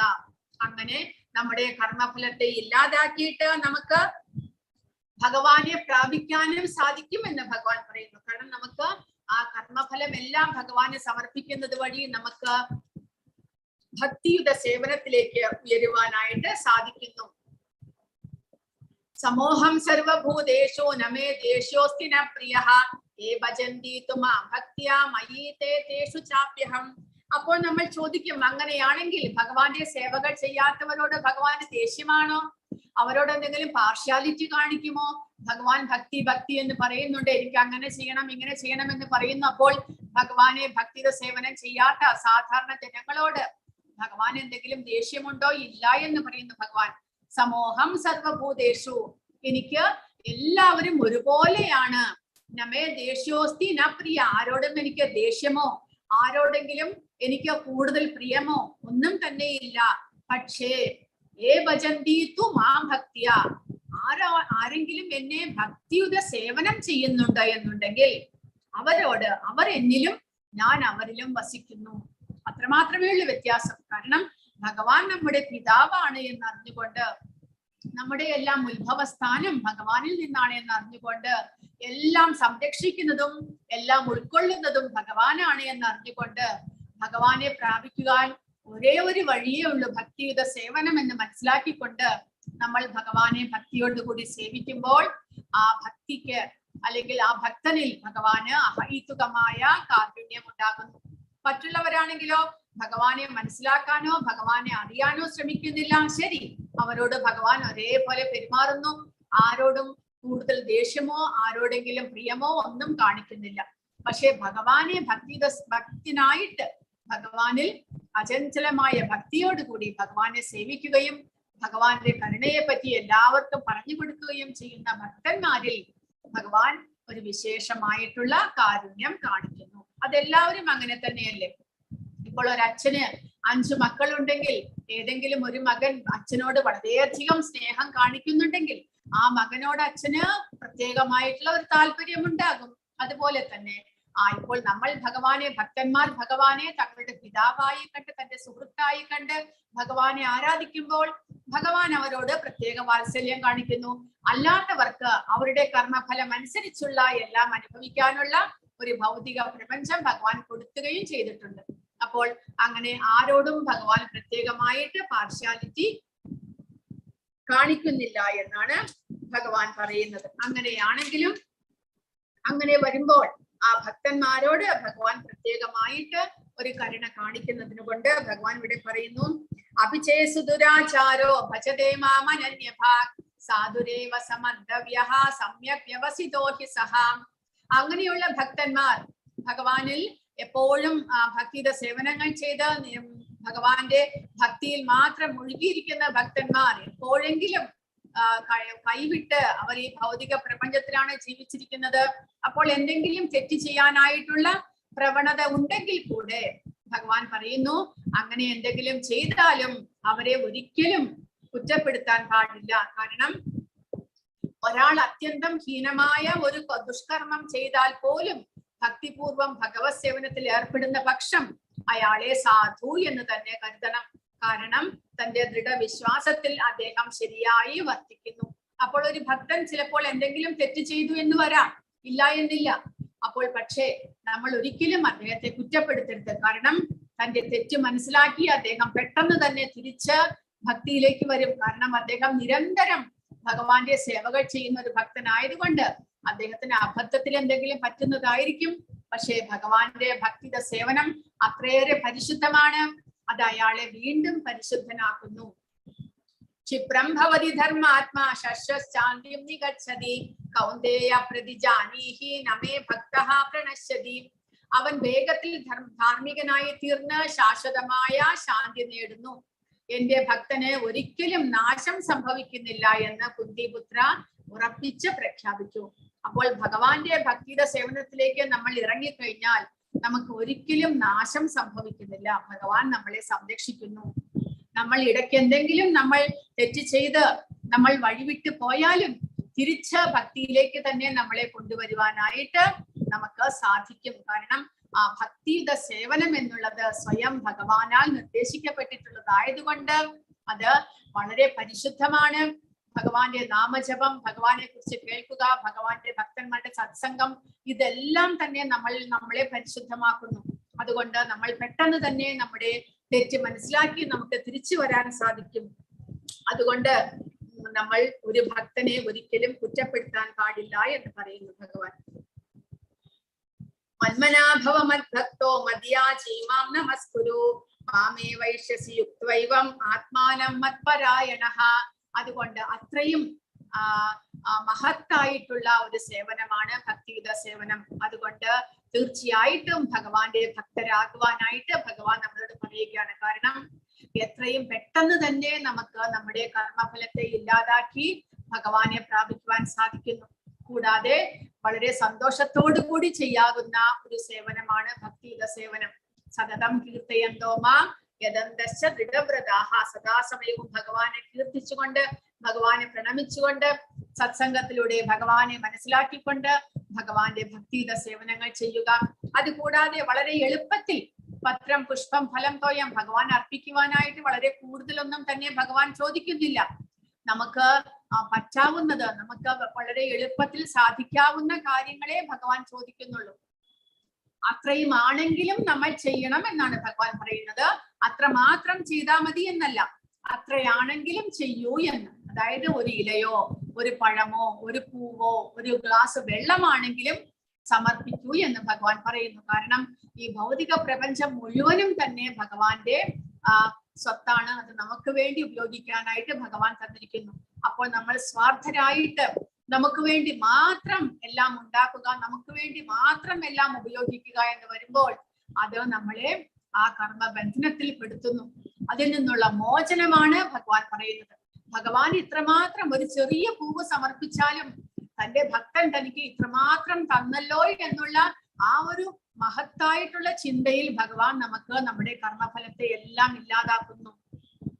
അപ്പോൾ നമ്മുടെ കർമ്മഫലം ഇല്ലാതാക്കാനുള്ള ചെറിയ ചെറിയ കാര്യങ്ങളാണ് ഭഗവാൻ പറഞ്ഞു തരുന്നത്. പക്ഷെ അത് നമ്മൾ ചെയ്തു വരുമ്പോൾ ഭഗവാൻ അതിനെ പെരുപ്പിച്ചു കാട്ടും. കാരണം ഭഗവാൻ ഭക്തവത്സലനാണ്. ഒരു ഭക്തൻ കൂടെ, തന്റെ ഒരു പുത്രൻ കൂടെ തന്നിലേക്ക് തിരിച്ചു വരുന്നു എന്നുള്ള സന്തോഷമാണ് ഭഗവാനിൽ ഉണ്ടാവുക. നമ്മൾ ഭഗവാന് ഇതെല്ലാം അർപ്പിക്കുമ്പോൾ അതാണ് നമ്മൾ മനസ്സിലാക്കേണ്ടത്. അപ്പോൾ ആ സന്തോഷത്തോടു കൂടി ഭക്തിയോടുകൂടി ഭഗവാൻ എല്ലാം സമർപ്പിക്കുവാനായിട്ട് പരിശ്രമിക്കുക. അതുവഴി ഭഗവാന്റെ കാരുണ്യം നമ്മിൽ എല്ലാവരിലും ഉണ്ടാകുന്നു. എന്നിൽ മനസ്സുറപ്പിക്കുക, മന്മന ഭഗവാനിൽ മനസ്സുറപ്പിക്കുക. ഭവമദ്ഭക്ത ഭഗവാന്റെ ഭക്തനാകുക. മദ്യാജി ഭഗവാനെ ആരാധിക്കുക. മാം നമസ്കുരു ഭഗവാനെ നമസ്കരിക്കുക. ഇത്രമാത്രം ചെയ്യാൻ നമുക്ക് എന്തെങ്കിലും കഷ്ടമുണ്ടോ? സദാസമയവും ഭഗവാനിൽ മനസ്സുറപ്പിക്കാനോ ഭഗവാനെ നമസ്കരിക്കാനോ ഭഗവാനെ ആരാധിക്കാനോ നമുക്ക് എന്താണ് കഷ്ടമായിട്ടുള്ളത്? അങ്ങനെ മാമേ വൈശ്യസി യുക്തൈവം എന്നിൽ തന്നെ പൂർണ്ണമായി മുഴുകിയിരിക്കുന്നത് കൊണ്ട് ആത്മാനം മത്പരായണഃ തീർച്ചയായിട്ടും ഭഗവാനെ പ്രാപിക്കാനായിട്ട് നമുക്ക് സാധിക്കും. ഇത്രമാത്രം നമ്മൾ ചെയ്താൽ മതി എന്ന് ഭഗവാൻ പറയുന്നു. ഇത്രമാത്രം ചെയ്യാനായിട്ട് കഷ്ടമൊന്നുമില്ല, നമുക്ക് എല്ലാവർക്കും സാധിക്കുന്ന കാര്യമാണ് ഭഗവാൻ പറഞ്ഞിരിക്കുന്നത്. അപ്പോൾ എല്ലാവരും ഇത് ഭഗവാന്റെ ഉപദേശങ്ങളെ അനുസരിച്ച് ആ ഭഗവാന്റെ ഭക്തരാകുവാനായിട്ട് ശ്രമിക്കണം. കൃഷ്ണകഥകളുടെ ശ്രവണം, കീർത്തനം മുതലായിട്ടുള്ള 9 പ്രക്രിയകളിൽ ഏർപ്പെടണം. ഭക്തിഭരിതമായ ഭഗവത് സേവനമാണ് മനുഷ്യവർഗത്തിന്റെ അത്യുത്കൃഷ്ടമായ നേട്ടം. വിഗ്രഹത്തിന് മുന്നിൽ തല കുനിക്കുകയും തന്റെ ശരീരത്തെയും മനസ്സിനെയും കർമ്മങ്ങളെയും എല്ലാം കൃഷ്ണാർപ്പണമായി തീർക്കുകയും വേണം. ഭഗവാനെ നമസ്കരിച്ചുകൊണ്ട് കായേന വാച മനസേന്ദ്രിയേർവാ ബുദ്ധ്യാത്മനാവാ പ്രകൃതേ സ്വഭാവാത് കരോമി യദ്യത് സകലം പരസ്മൈ ശ്രീമൻ നാരായണായേതി സമർപ്പയാമി. കായേന അതായത് നമ്മുടെ കർമ്മം കൊണ്ട്, വാച നമ്മുടെ വാക്കുകൊണ്ട്, മനസ്സുകൊണ്ട്, മനസ്സ ഇന്ദ്രിയേണ നമ്മുടെ ഇന്ദ്രിയങ്ങൾ കൊണ്ട്, കായേന വാച മനസേന്ദ്രിയേണ, ബുദ്ധ്യാത്മനാവ ബുദ്ധി ഉപയോഗിച്ചുകൊണ്ട്, ബുദ്ധ്യാത്മനാവ പ്രകൃതേ സ്വഭാവ നമ്മുടെ സ്വാഭാവികമായിട്ടുള്ള നമ്മുടെ പ്രവൃത്തി കൊണ്ട് നമ്മൾ എന്തെല്ലാമോ ചെയ്യുന്നുണ്ടോ, കരോമി യദ്യത് ഞാൻ എന്തെല്ലാം ചെയ്തിട്ടുണ്ടോ, സകലം പരസ്മൈ തസ്മിൻ നാരായണായേതി സമർപ്പയാമി എല്ലാം തന്നെ അദ്ദേഹത്തിന് നാരായണന് സമർപ്പിക്കുന്നു എന്ന് പറഞ്ഞുകൊണ്ട് നമ്മൾ നമസ്കരിക്കുക ഭഗവാന്റെ മുന്നിൽ. അതുവഴി നമ്മുടെ എല്ലാ കർമ്മങ്ങളും ഭഗവാൻ അർപ്പിച്ചതുപോലെ ആകും. ആ കൈകാലുകൾ കൊണ്ട്, നമ്മുടെ ശരീരം കൊണ്ട്, നമ്മുടെ മനസ്സുകൊണ്ട്, നമ്മുടെ ഇന്ദ്രിയങ്ങൾ കൊണ്ട്, നമ്മുടെ ബുദ്ധി കൊണ്ട് നമ്മൾ എന്തെല്ലാം പ്രവൃത്തികൾ ചെയ്യുന്നു ഒരു ദിവസം, അതെല്ലാം തന്നെ ആ നാരായണന് ഭഗവാന് സമർപ്പിച്ചുകൊണ്ട് നമ്മൾ നമസ്കരിക്കുക. അങ്ങനെ കൃഷ്ണാർപ്പണമായി അതിനെല്ലാം തീർക്കുക. അങ്ങനെ വ്യതിചലിക്കാത്ത വിധം കൃഷ്ണനിൽ സ്വയം മുഴുകിയിരിക്കുവാനായിട്ട് കഴിയും. ഇത് കൃഷ്ണലോക പ്രാപ്തിക്ക് സഹായിക്കും. ബുദ്ധിമാനായ മനുഷ്യൻ നേരെ കൃഷ്ണാവബോധ പ്രക്രിയയിൽ ഏർപ്പെടുകയാണ് വേണ്ടത്. അങ്ങനെ ചെയ്താൽ ഈ ഭൗതിക ലോകത്തിലും അയാൾക്ക് സന്തുഷ്ടനായി ജീവിക്കാം. അവസാനം കൃഷ്ണന്റെ ഉത്കൃഷ്ട ഉപഹാരം നേടുകയുമാകാം എന്ന് ഇവിടെ പ്രഭുപാദ പറഞ്ഞിരിക്കുന്നു. അപ്പോൾ ഇത്ര മാത്രമാണ് ചെയ്യേണ്ടതായിട്ടുള്ളത് എന്ന് ഭഗവാൻ പറയുന്നു. പക്ഷേ നമ്മൾ അതിനു വേണ്ടിയിട്ട് പരിശ്രമിക്കണം. പരിശ്രമം വളരെയധികം അത്യാവശ്യമാണ്. സദാസമയവും ഭഗവാന്റെ നാമം ജപിക്കുവാനും ഭഗവാനെ കുറിച്ച് തുടരെ തുടരെ കേട്ടുകൊണ്ടിരിക്കാനും അങ്ങനെ ഭഗവാൻ എന്തെങ്കിലും അർപ്പിച്ച് നിവേദ്യം അർപ്പിച്ച് ഭഗവാന് പ്രസാദമായിട്ട് സ്വീകരിക്കാനും എല്ലാം നമ്മൾ പരിശ്രമിക്കണം. നമ്മുടെ ഉള്ളിൽ ആഗ്രഹം ഉണ്ടാകണം. അങ്ങനെ മാത്രമേ ഭക്തിയിലേക്ക് നമുക്ക് ഉയരുവാനായിട്ട് സാധിക്കുകയുള്ളൂ. ഹരേ കൃഷ്ണ. ആർക്കെങ്കിലും എന്തെങ്കിലും ചോദ്യങ്ങളോ